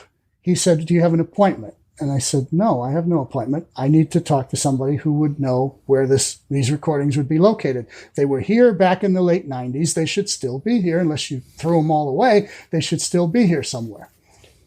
Well, he gets on the phone, and I don't know who he was talking to, but whoever he was talking to, when he hung up the phone, he says, you have to leave. And I said, I have to leave? Why? He says, well, we don't want anything to do with this. And I said, well, all I'm asking is who I can talk to. He says, yeah, you have to call a phone number. And he gave me a phone number. I said, well, let me go outside and make the call. So I go outside and I call, and I get an operator in Indiana for the representative of the company in Indiana. And the operator says, who do you wish to speak to? And I said, I'm in Winston-Salem. I wish to speak to somebody in this building in Winston-Salem. I'm looking for a recording of the Marx Brothers on the Benny Goodman Camel Caravan in 1936 that's in this building somewhere. Who do I talk to? Oh, no, you have to tell us who you need to talk to. Apparently, what I was able to find out, because we literally were asked to leave and they got no further, they locked the doors. They wouldn't let me back in. Apparently, because there's so many people that show up to these cigarette companies with all kinds of fake reasons to serve subpoenas on their executives over their uncle dying of lung cancer. No one gets into those buildings unless you've got some kind of an appointment with somebody. And you can't get an appointment with somebody unless you can talk to somebody that will talk. It was like going round and round in circles. I have not been able to get anywhere with this. I'm going to try to see if I can come up with another run at it at some point. But in the meantime, it's now been almost 20 years. They may have thrown all this stuff out. I don't know. I hope not. So it may not exist, but if it does, that's where it would be. Well, if you're listening, Camel Cigarette executives. Yeah, they're not listening. They're not listening. This guy's on the level. Well, here's the thing with the radio recordings that a lot of people don't understand. Nobody had tape recorders back in the 30s and 40s. Tape recording didn't come in on a home use basis until the 50s. Very, very few, only the very wealthy, had the ability to make a recording at all off radio. You could buy, for a lot of money, a home recording unit where you could stick a microphone up to the radio and make a recording of a radio show, but those were expensive. Most people didn't have them. The only recordings that were done were by the networks themselves or the sponsors or the agencies that handled the show. Or if you were Jack Benny or Groucho Marx or anybody, you could hire recordings made by one of these outside recording agencies. So for every radio program that aired, let's say back in the 30s, if we are lucky, and that's a big if, there were 3 or 4 recordings made of it. 3 or 4. Mm-hmm. And that's 80 years ago now. Where did they go? Most of them were thrown out. Most of them were destroyed. And a lot of them, there was only one. They made one and that was it. And when that one is gone, it's gone. And that was what was most fascinating to me about all this stuff is how do you find that one recording? How do you find that one of 4? Where could it be? And how do you trace it? So let's finish up your time with Groucho. Were you there until the very end? After the birthday wishes in December of 1976 for my 18th birthday, the last thing that he did publicly was he appeared in Hollywood for the Motion Picture Hall of Fame Award. Now, flashback to earlier in what we talked about, the Motion Picture Hall of Fame, that little theater across the street from Disneyland. Mm-hmm. Douglas Wright had figured out that in addition to having his theater going, he might get more publicity for his theater if he could hold a series of events in Hollywood where he would invite some old-timers, so to speak, to come in and get the Motion Picture Hall of Fame award because he had copyrighted, I think he'd copyrighted the name, the Motion Picture Hall of Fame. And so that sounds really big and really, really special. So to tell somebody you're going to get the Motion Picture Hall of Fame award, hey, that sounds like the Academy Award. Maybe not quite as good, but it sounds like it's up there. And so he had this name copyrighted. So he was having these little events in Hollywood where he was giving out to different stars the Motion Picture Hall of Fame award. And somehow Erin Fleming agreed that Groucho would show up at this Motion Picture Hall of Fame award dinner. And he did. And that was the last one. There's a little bit of footage of it, some news footage of it. That you can see. I think it's online somewhere. And I did record the whole thing. That was the last one. By now we're talking about mid-January or end of January 1977. He was not in any kind of condition to go out and do any more of these things. And we all knew it. It was like, no, that's not going to work. Even though I know Erin would still encourage him.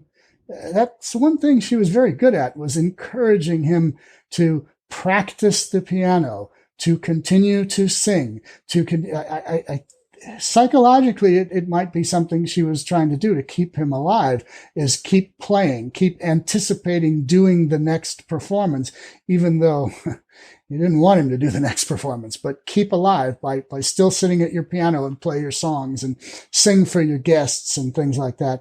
It was a way I think she used to keep him alive. So we all knew that was nothing was going to happen after that. So during that period between January of 77 until his death, it was basically Hector Arce who was sitting with him on a fairly regular basis, working on the biography that became Hector's biography of Groucho, called, I believe, just Groucho. And I spent some time helping him with that.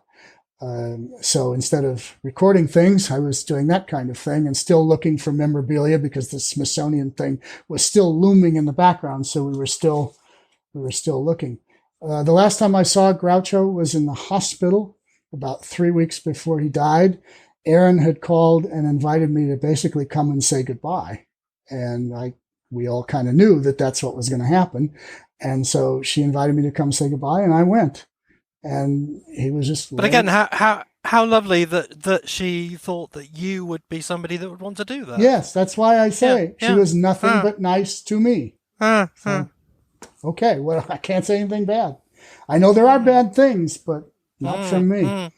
And so I did. I came in, I shook his hand, I thanked him for everything, thanked him for giving me the opportunity to work for him, and assured him that the radio stuff would come out at some point. And so there you go. That was the end of that. He passed away a few weeks later, and I spent the rest of my time helping Hector finish his book.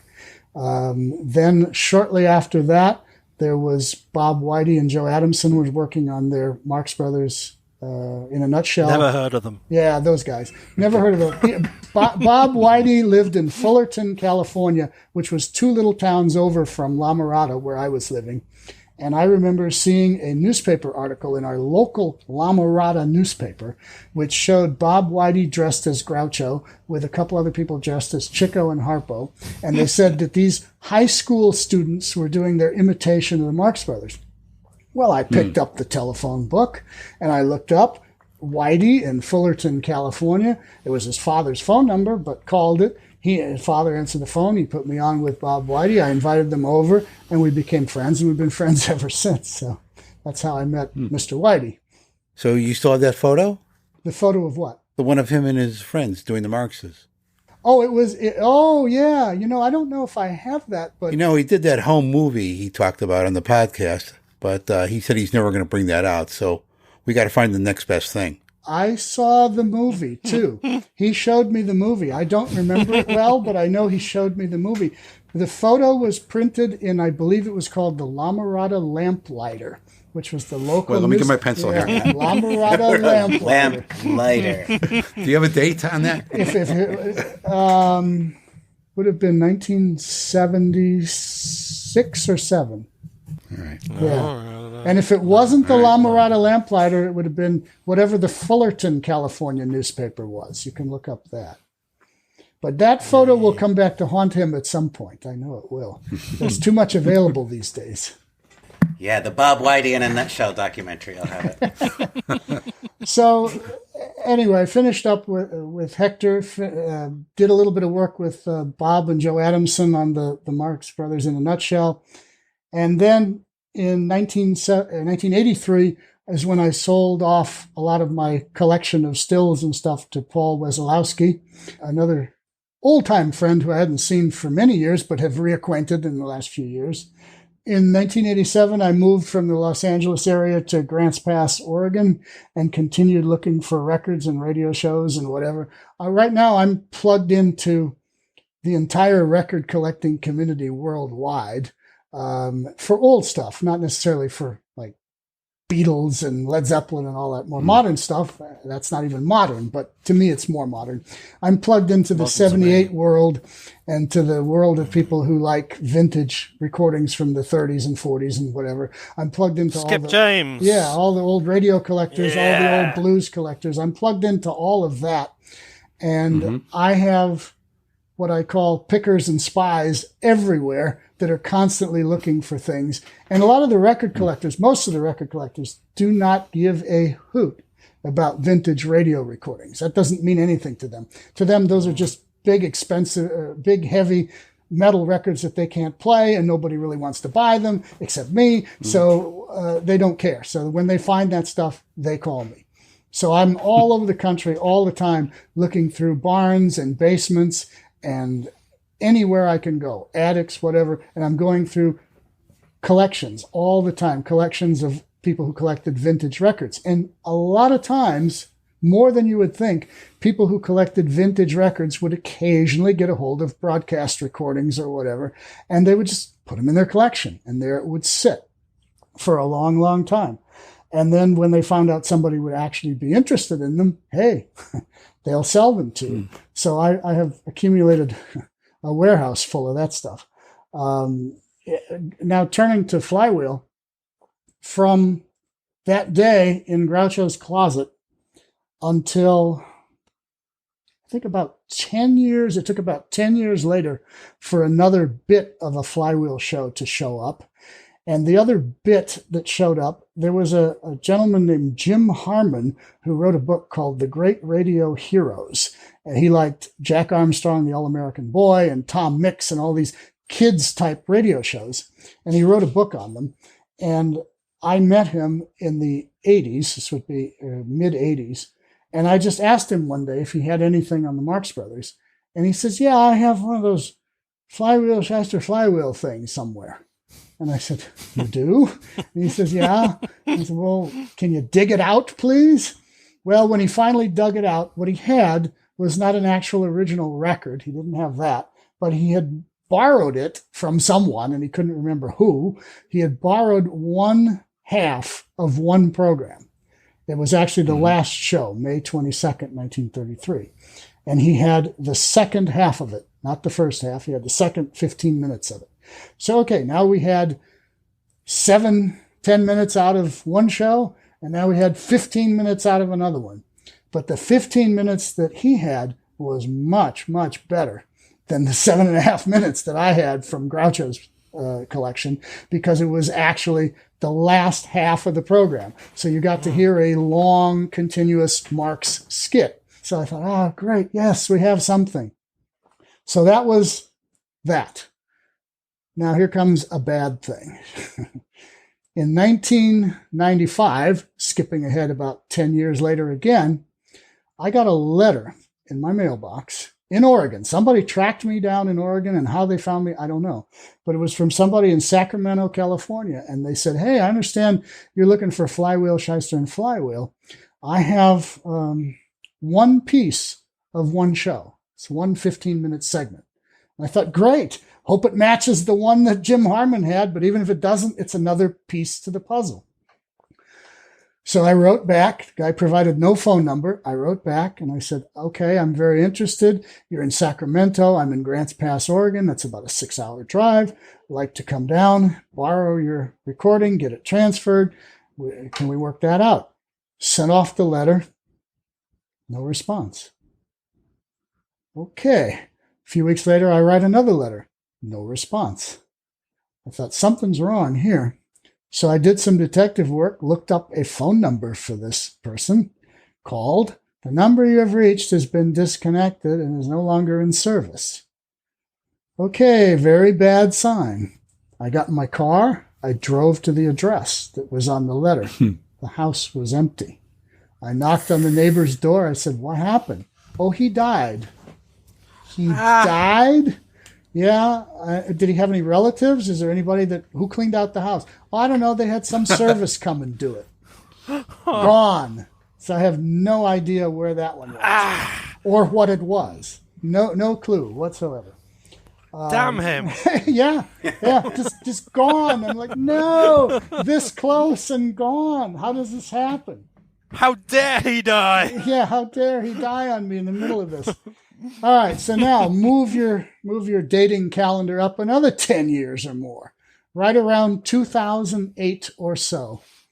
I have a very good friend named Ralph DeLuca, and Ralph is a really well-known dealer in very rare and collector of very rare movie posters. The rarest movie posters you can imagine. He either owns them or he's had them and sold them. And Ralph is a big Marx Brothers fan. He has a very nice selection of early lobby cards and posters and whatever on the Marx Brothers, along with lots of other stuff. And we became friends. And one day I'm sitting in my office in Grants Pass and the phone rings and it's Ralph. And he says, hey, John, what's Flywheel, Shyster and Flywheel? I said, why are you asking me that? And he goes, well, somebody just offered me a pile of records and that's what's on them. And I said, who? And he says, some guy in Spokane, Washington. Spokane, Washington? Well, how many of them are there? And he goes, I don't know, it's a stack. And I said, did you buy them? He said, no. He said, do you want them? And I said, well, yes. Immediately. Yes, I want them. What's the phone number? So he gave me the phone number. He said, here, call him. He'll sell them to you. So I called the number, and this guy answered the phone, and I said, I understand you have some recordings of Flywheel, Shyster and Flywheel that you offered to Ralph DeLuca. And he says, yes, do you want them? And I said, yeah, how many of them are there? And he goes, I don't know, it's a stack. I said, well, send me the stack. How much? $3,000. Fine, send me the stack. So a few weeks later, here comes this box with a stack of Flywheel, Shyster and Flywheel recordings in it. Now, the one thing of all amazing things, remember I told you about the parts 5 and 7 of Flywheel that was in Groucho's closet. I'm going through, and here's SO program, May 8th, 1933, part 1, part 3, part 2, part 4, part 8, and part 6. No 5 and 7. Well, who's got 5 and 7? I already have 5 and 7. Wow. So then comes the question, where did these come from? Because Groucho had one little piece from that set, and here's the rest of the set, along with some others. Where did these come from? So I traced them back. They were sold on eBay in 2004 by a eBay store dealer. And they don't have those anymore, but when eBay was hot back when in the early 2000s, they had eBay stores where people could bring in stuff and you would give the store a percentage for listing your stuff on eBay, and they would sell it for you on eBay, and you got the most of the money and they got some of the money, but the store name is who was on the seller account. So somebody walked into this eBay store in Southern California with this stack of records and gave them to this eBay store seller who put them on eBay and sold them on eBay. And this guy, I don't know if he bought them. I can't remember if he bought them directly from the store or he bought them and then somebody else bought them or whatever. So anyway, I've done a whole lot of work with this. I've traced it back as far as who brought that into the store. I found the store. I found the person, the name of the person. I got the owner of the store. I got them to look in their records and find out who brought them in. They gave me the information. I called. It turned out that it was somebody who was a relative of, the name is escaping me now, but one of the producers or associate producers on All in the Family. And Michael Feinstein, who's another collector of vintage material, mostly music related, is involved in this somehow because Michael had seen these Flywheel discs at this house. And they apparently originated at this house of this associate producer of All in the Family, who lived in Redding, California, which is 3 hours from Grants Pass, where I live. So they were even closer to me than I knew. And they were sitting in this garage in Redding, California. And that's how they somehow got from Redding to there. So I got Michael Feinstein to give me the name of the associate producer on All in the Family who had them. I called him. And I said, because Michael had talked to him, and Michael said when he talked to him, which had been a year or so before this, he had told him that he won the discs in a contest, a card game contest with Chico. And that Chico had lost the card game and couldn't pay him any money and handed him this stack of Flywheel, Shyster and Flywheel records and said, you might be able to get some money for these someday. This is how I'm going to pay you for my gambling debt here. So there's a Chico connection to this. So these apparently were Chico's copies of Flywheel, Shyster and Flywheel. Now, how Groucho had one piece of them in his house, I have never been able to figure that one out. Presumably a gambling debt. Yeah, I don't know. But anyway, I did finally get a hold of the associate producer who, when I called, his wife said, well, he's not in very good shape. He can't really tell you much anymore. He had Alzheimer's or something. Anyway, when I got him on the phone, He had no memory of anything. He said, I didn't even own any records like that. I don't know what you're talking about. He had no memory of it. So I'm going on Michael Feinstein's conversation with him a year or two earlier as to where he got them, but I couldn't get him to confirm it for me himself. So that's the story of where they came from. Was this a complete set? No, it's not the complete set. It's about 6 programs. 6 complete programs. How many programs were there total? 26. 26. 26, yeah. And I've done a lot of tracing. There's a lot of dead ends. There's a lot of tears. There's a lot of sad days.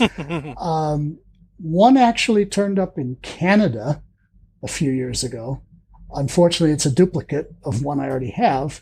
Now, what it was doing in Canada, no idea what it was doing in Canada. And I've tried to trace. What you need to do is find people who were relatives of those who played cards with Chico. Yeah. Maybe. Yeah. But Maxine. Start with Bugsy Siegel and then go from there. Yes. Oh, when Bugsy Siegel died, he had all the Flywheel recordings in his pocket. Maxine remembered them going to this girlfriend of hers, so that's the confusing thing. I assume that Groucho had a set at one point, but we don't even know that for sure. The sponsor probably had a set, but Esso Oil no longer exists, and when I went to whatever archive remains in Texas, they looked at me like, you have those? We don't have anything like that, so they didn't have it. Did you ever talk to Nat Perrin? He did not have them. No. He had a few scripts, but and the scripts exist. That's how we all know what they all sound like. Because he was thrilled when the BBC did the remakes, because as far as he was concerned, it was completely lost. Yeah, I think he had 1 or 2 scripts or partial scripts or something, but he didn't have anything. The scripts were at the Library of Congress and still are. I think there's one missing. I don't know why one is missing, but there's one missing. That's Chico sold it. Chico sold it. Yeah. So tell us the plan. Well, the plan is this, and it's been underway for far too long, and I'll explain why. But the plan is this. The plan is, since I have not only Flywheel, but a lot of other Marx radio stuff and things related. Harpo made a record for Columbia in 1932 that was never released. One side of that exists. There is at least one, and I'll digress here for a minute because maybe it's better to set the table with what there is rather than what you're going to do with it first. What there is. I've said this on the council in a couple different posts, but for the audience that listens to this who didn't see the posts, when the films were being made from at least 31 on, they had audio running the entire day of shooting, every day. They didn't run film, but they ran audio. Film would go off and on depending on the clapboard and take one, scene one, whatever. Then they turn the camera on. But audio was running constantly because they didn't want to turn the audio on and off, and it was cheap to buy aluminum blanks to record everything that was going on. So the amazing thing that most people do not know is all those Paramount films, Monkey Business, Horse Feathers, Duck Soup, they were running audio all as they were being done. Now, I have never, ever found any of those discs. They were most likely thrown out at the end of production because they didn't need them anymore. But one survives from A Day at the Races. And it's really fun because it's they're filming the scene at the water carnival where Chico and Harpo are doing the piano thing. And they're setting that up for the cameras. And while they're setting that up, and you can hear people walking in the background and talking and mumbling, they're setting it up. And while they're setting it up, Harpo sits down at the piano and starts playing something entirely different than what he plays in the film. Chico's goofing around at the piano playing something entirely different. And there's a little bit of dialogue with Chico and the directors on there, I think. Anyway, it's a fascinating little thing. It only runs about 7 minutes. That's all they could cram onto this one disc. But it's there. And it's numbered. And, of course, it tells you that there were more for that entire day and every other day that they did all these. And all this stuff is destroyed. The saddest thing in the world is how no one at all thought that any of this would be needed or cared about 100 years later or 50 years later or even 10 years later. It was not thought of. And the idea of the studios to store it didn't make any sense because they were running audio on every film they were doing at all different times of the day. So they would have mountains of these things just stacked up, and they would just toss them at the end of production.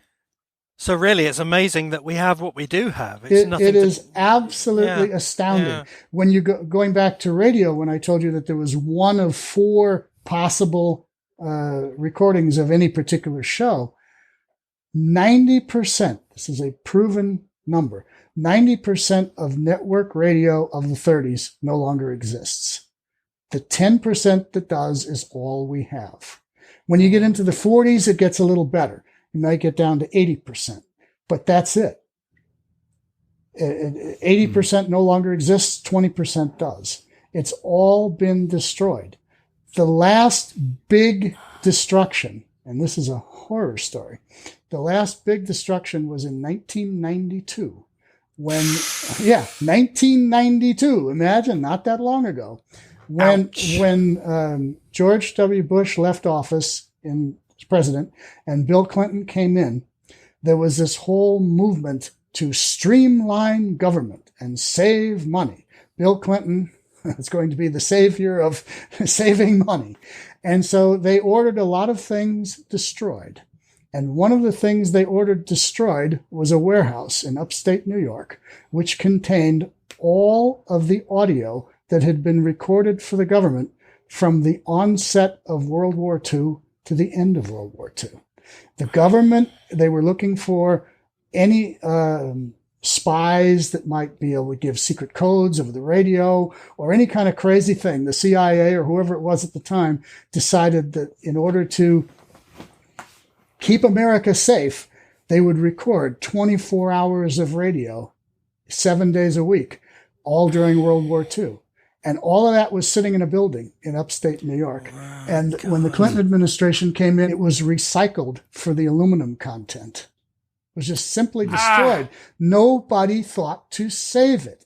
And I heard about it from a retired NBC engineer who called me and wanted to know. He said, they're going to sell all this metal for scrap metal. What should we do? And I said, well, how much metal is it? And he said, well, it's the entire World War II. It's a warehouse full. And I said, well, what are they looking for? And he says, I think it's $250,000 in scrap metal. And I said, well, I don't have $250,000, but boy, we should figure out how to get this. And we tried to figure out how to raise the money, and we couldn't. And it went to scrap. Why didn't they make copies? Just make some copies and then... They didn't care. They did not care. Matthew, you have to start understanding this if you don't already. They did not care. Was it cataloged? No, they did not care. The people who care are the collectors, the private collectors. All of the networks didn't care. I'll tell. Okay, here you got me going on this. NBC would have had copies of Flywheel, Shyster and Flywheel. They would have had the entire series. In 1968 or 69, NBC had a storage facility in Camden, New Jersey. They stored all of their radio masters there and everything else. It was part of RCA because RCA had the contract to record a lot of the NBC stuff. They blew it up with all the recordings inside to make way for a parking lot. And they gave the employees, the few employees that were left in that building, the opportunity to take anything they wanted before they dynamited the building. There's footage of this. I think it's on YouTube where you can see, because they filmed it for the local TV news of dynamiting this RCA Victor storage building. And they filmed it. I think it's on YouTube, but you can see it blow up. Well, there you can watch Flywheel, Shyster and Flywheel blowing up whatever copies were in there, because they would have had a set of them in there. And this is 1968. Well, this has turned into a downer. Well, I mean, I can get worse, but no, it's terrible, because this is what I'm facing. This is what I've been fighting since I was a teenager, is nobody cares. And I don't want to say... Let's get back to Flywheel and what we have to look forward to. Okay. So I have all this 30s radio material, and I have a ton of stuff from the 40s and some from the 50s, and then all these private things with Groucho from the 70s.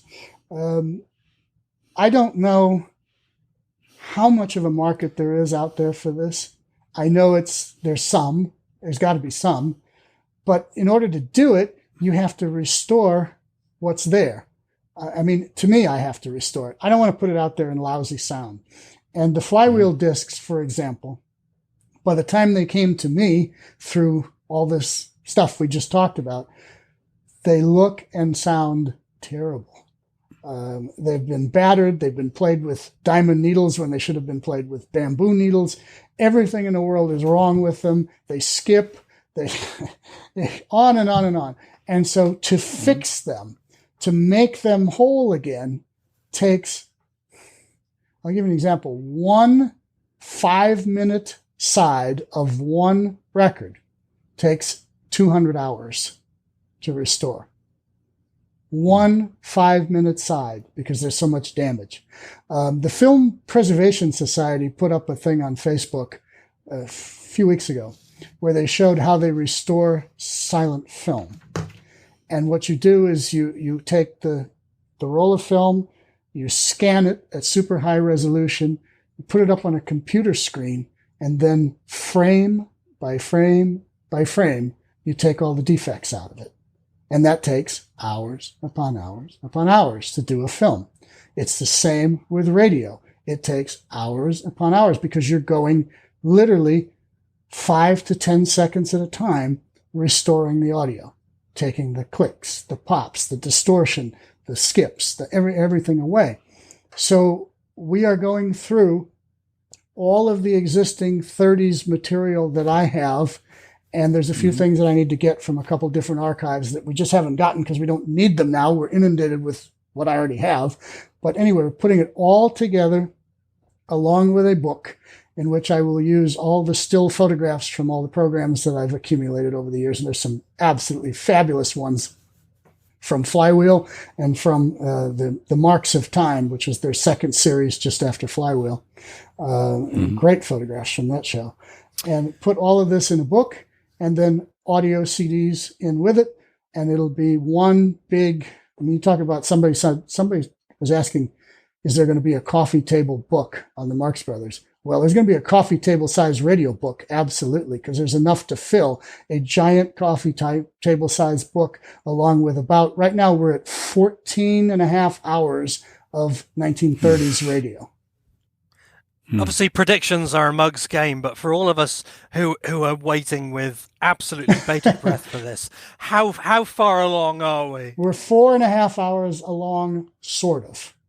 So, keep waiting. But I recently hired another engineer. You could blow through engineers on this like you would not believe, because imagine the stress of sitting down at a computer. The way it works with this is you put the sound in a digital format.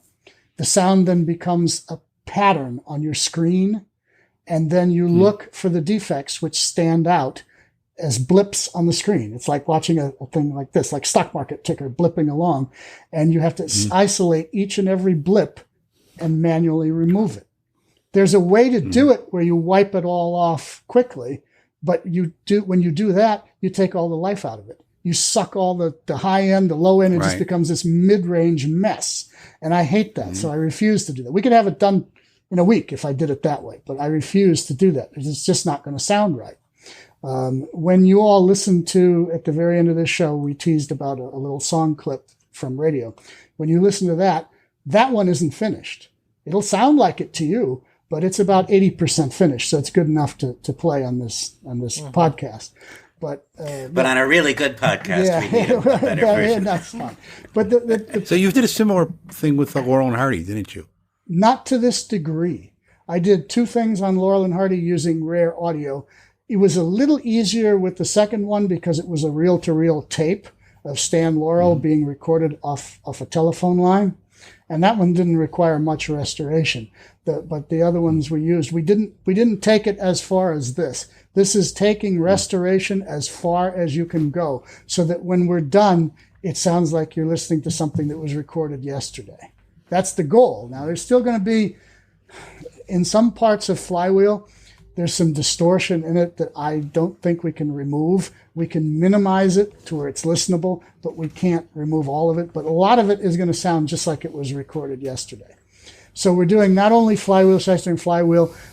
We've got one episode of the Marx of Time, the American Oil Show. We've got The Day at the Races live on Hollywood Hotel.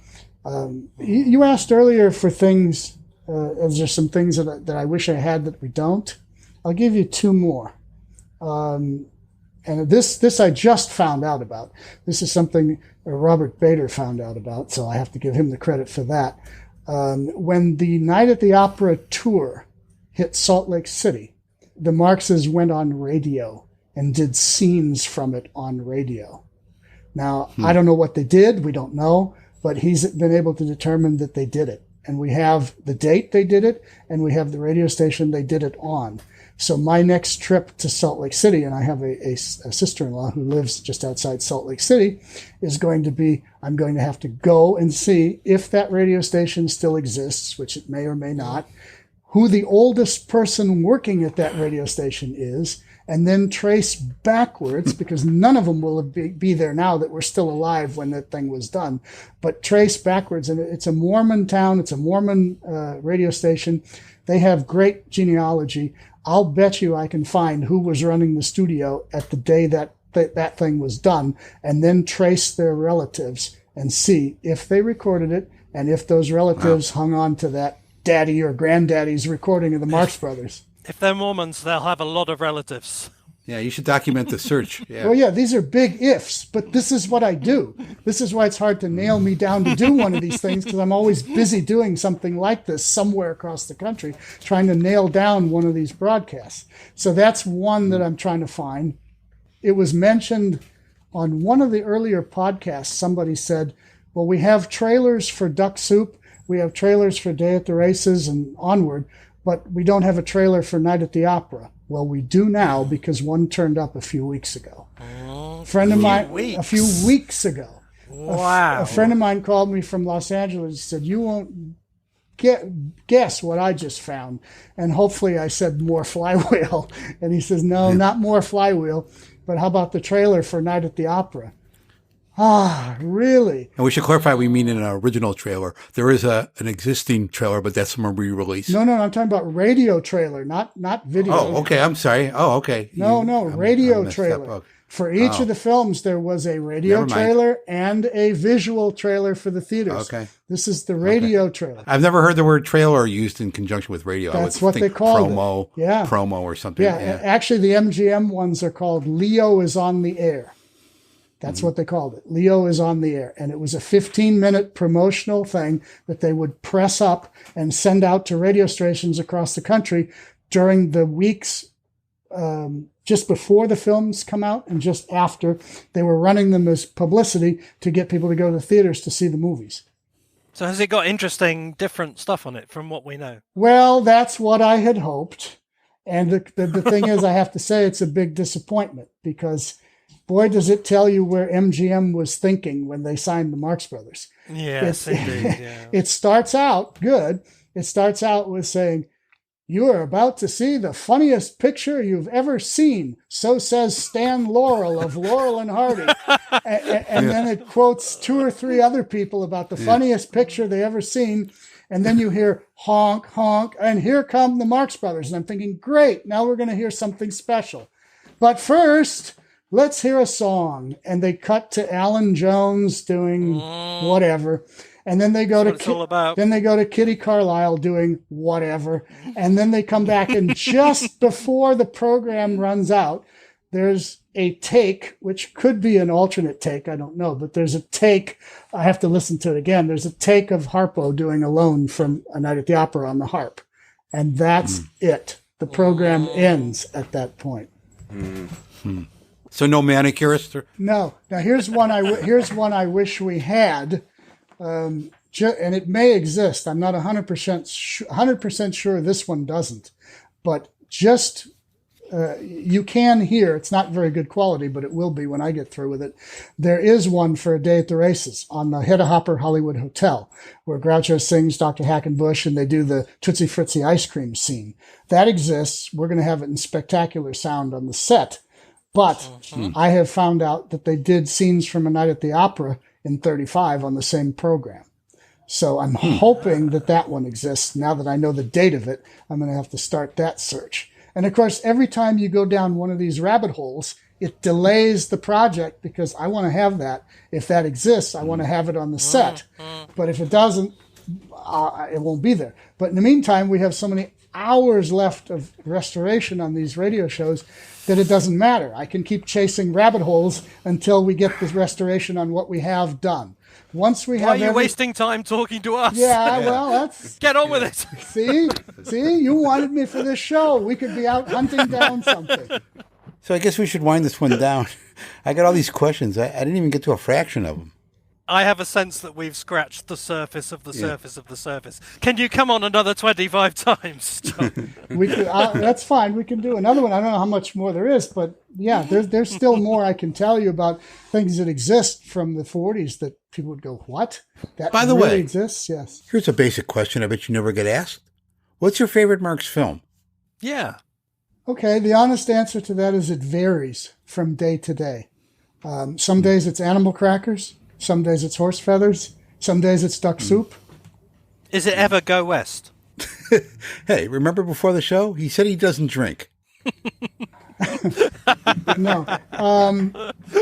I actually have to tell you, I find bits of Go West charming. I love the riding the range scene, which I think Matthew's cited it before as something that he likes. Yeah, And nice. There's a few other bits that I like. Overall, not so hot, but they did film that too. They filmed the tour for that. That's been rumored for years. Nobody has it that we know of. I'll digress one more time. Maury Riskin told me they filmed scenes from Day at the Races on the road as well and recorded them. Okay. So there's things out there maybe.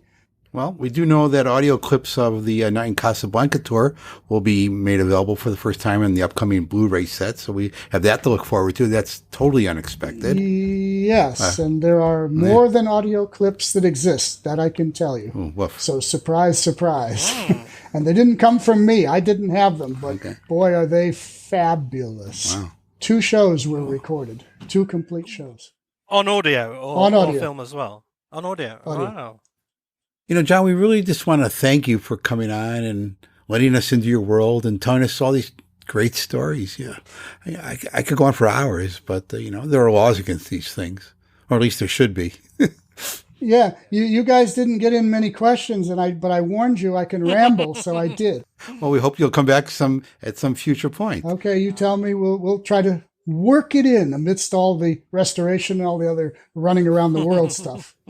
Okay, now we're not done just yet. John, why don't you introduce the clip, and then I'll tell you what, we'll come back and talk about it afterwards. Okay, what this is a little segment from the Kellogg Radio Hour in 1939. It's the segment that I referred to that I played for Groucho with Erin Fleming in his home in 1975.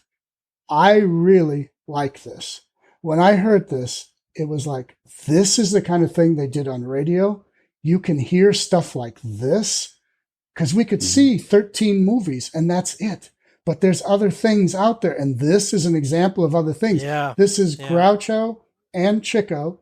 It's the end of a longer routine. I didn't give you the whole thing because it would just go on and on. It runs about 15 minutes altogether. But it's the end of a... Yeah, we wouldn't want that. Yeah, it's the end of a longer routine. Well... It's just too long. Because a lot of Groucho radio from the 40s and so on, it's charming. Right. It's absolutely charming, but it's 40s radio. Correct. But this is the Marx Brothers, isn't it? Right. Yes. This is the Marx Brothers. Now, it's during the time of filming at the circus. The Kellogg Hour was written by a guy named Carroll, who I interviewed, and I have a whole long interview with him. And he actually writes quite well for them. It's quite well written. It's the end of a skit. And then they do a little song, which is to me, very reminiscent of Kalmar and Ruby and that whole Paramount period called I Want My $15. Okay, so 80% restored? Here it is.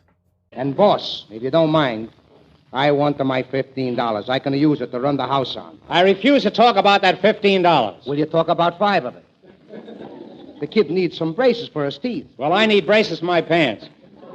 Now get that fresh kid out of here. Tell him to stay off the property. I don't want him around, see? Hey, now look, you can say anything you want about me, but you can't talk like that about my kid. I'm sorry I brought the kid up. You didn't bring him up, I brought him up. I'm his mom, and you can't talk like that about my kid. We need the money. I want my $15, see? I want my $15. He wants his $15. He wants his $15. That's why the fellow hollers. He wants his $15. Did you ever see such impecuniosity? That may fool you, but it don't fool me. I want my $15. His measly $15. I will admit I use my wit to hoodwink my competitors. On some far beach I love to sit, evading all my creditors. But what I do, I must do well, that's always my ambition. And $15 is a bagatelle to a man in my position. His questionable position, his eminently ludicrous, precarious position. This man now stands where fine folks tread. I saved him from the gutter. I tried to make the rat well bred. He wants both sides with butter. For helping out a pal I'm stewed. That's fine, that is, that's funny. I can't face such ingratitude. Besides, he's out of money. He's completely out of money. A devastating, perfectly appalling lack of money. I want my $15. Hi. I want my $15. No. That man is back with the same old crack. He wants his $15. What would you do with a paltry $15, sonny? $15 put out at a reasonable rate of interest over a considerable period of time is a lot of money. 15 juicy smackers would keep a man in crackers. 15 smart simoleons would keep me in Napoleons. Money, money, money, money, money, money, money, money. Don't make me laugh. Don't make me so. I tell you now what I said before. I want my $15. $1, $2, $3, $4. Sorry, boss, but I gotta have more bucks. You make me sick, that's what I'm through. I'm cut to the quick. And about time, too. Don't pull any tricks, and I do mean you. I want my $15. My friend, you're out of luck. You mean to say I'm stuck? He'll go on strike. I've struck. Before he runs amok, advance the guy a buck. What's a ducat? A drop in the bucket. Buck, buck, buck, buck, buck, buck, bucket. I want my $15. Say, hold that guy, you clucks. He swings, but Groucho ducks. Shucks. Here's your $15. Oh, mama, here's your $15. Ring out, oh joyous bell, in peace at last we dwell. Ring out, oh joyous bell, in peace at last we dwell. In friendship's name, ring out for all is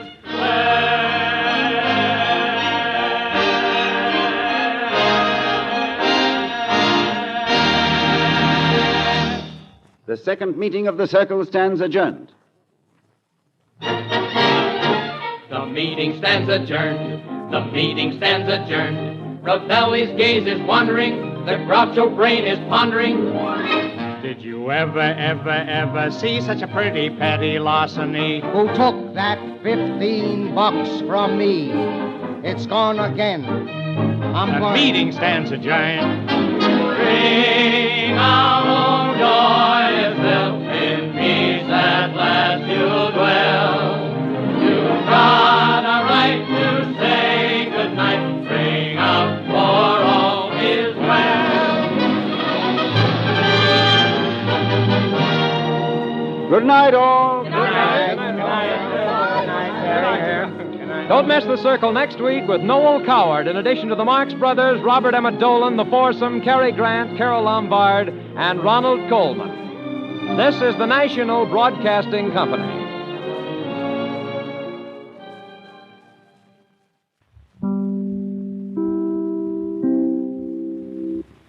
Well, my big question that you touched on already, John, is about the authorship of that song. Upon listening to it, it immediately sounds like Kalmar and Ruby.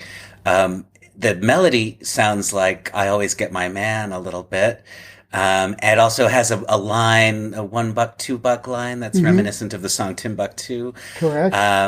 It has a very Gilbert and Sullivan quality to it. I noticed that Groucho's first line makes use of the word impecuniosity, I think, which is Groucho must have admired. So is this a Kalmar and Ruby composition? I don't know.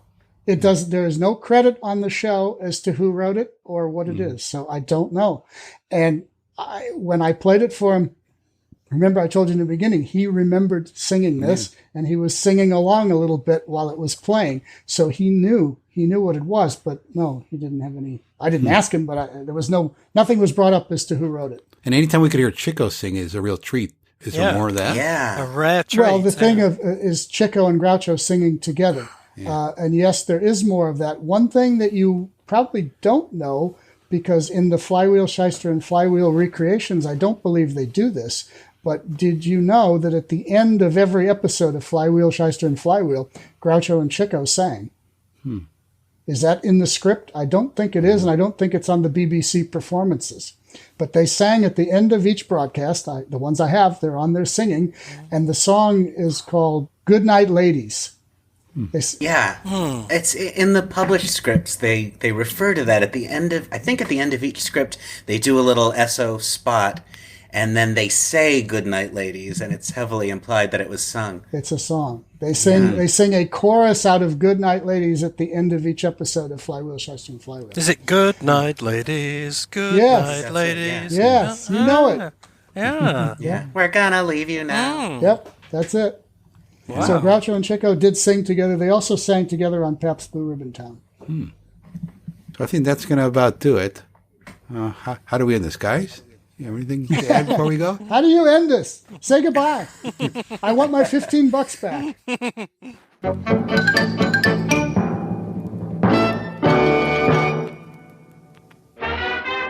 The Marx Brothers Council podcast is hosted by Matthew Conium, Noah Diamond, and Bob Gassell, and is produced and edited by Bob Gassell. If you enjoyed the show, please show your support by leaving us a positive review on Apple Podcasts or your favorite podcast provider. Matthew Conium's books, The Annotated Marx Brothers and That's Me, Groucho, The Solo Career of Groucho Marx, are published by McFarland. Noah Diamond's book, Gimme a Thrill, The Story of Alsatia, The Lost Marx Brothers Musical, is published by Bear Manor Media. Both can be found at major book outlets. For more info on this and all episodes, visit our website at marxbrotherscouncilpodcast.com. Also look for us on Twitter. And for the place to talk Marx and meet fellow fans, join us on the lively Marx Brothers Council Facebook group. This is Heidi Gassell. See you next time.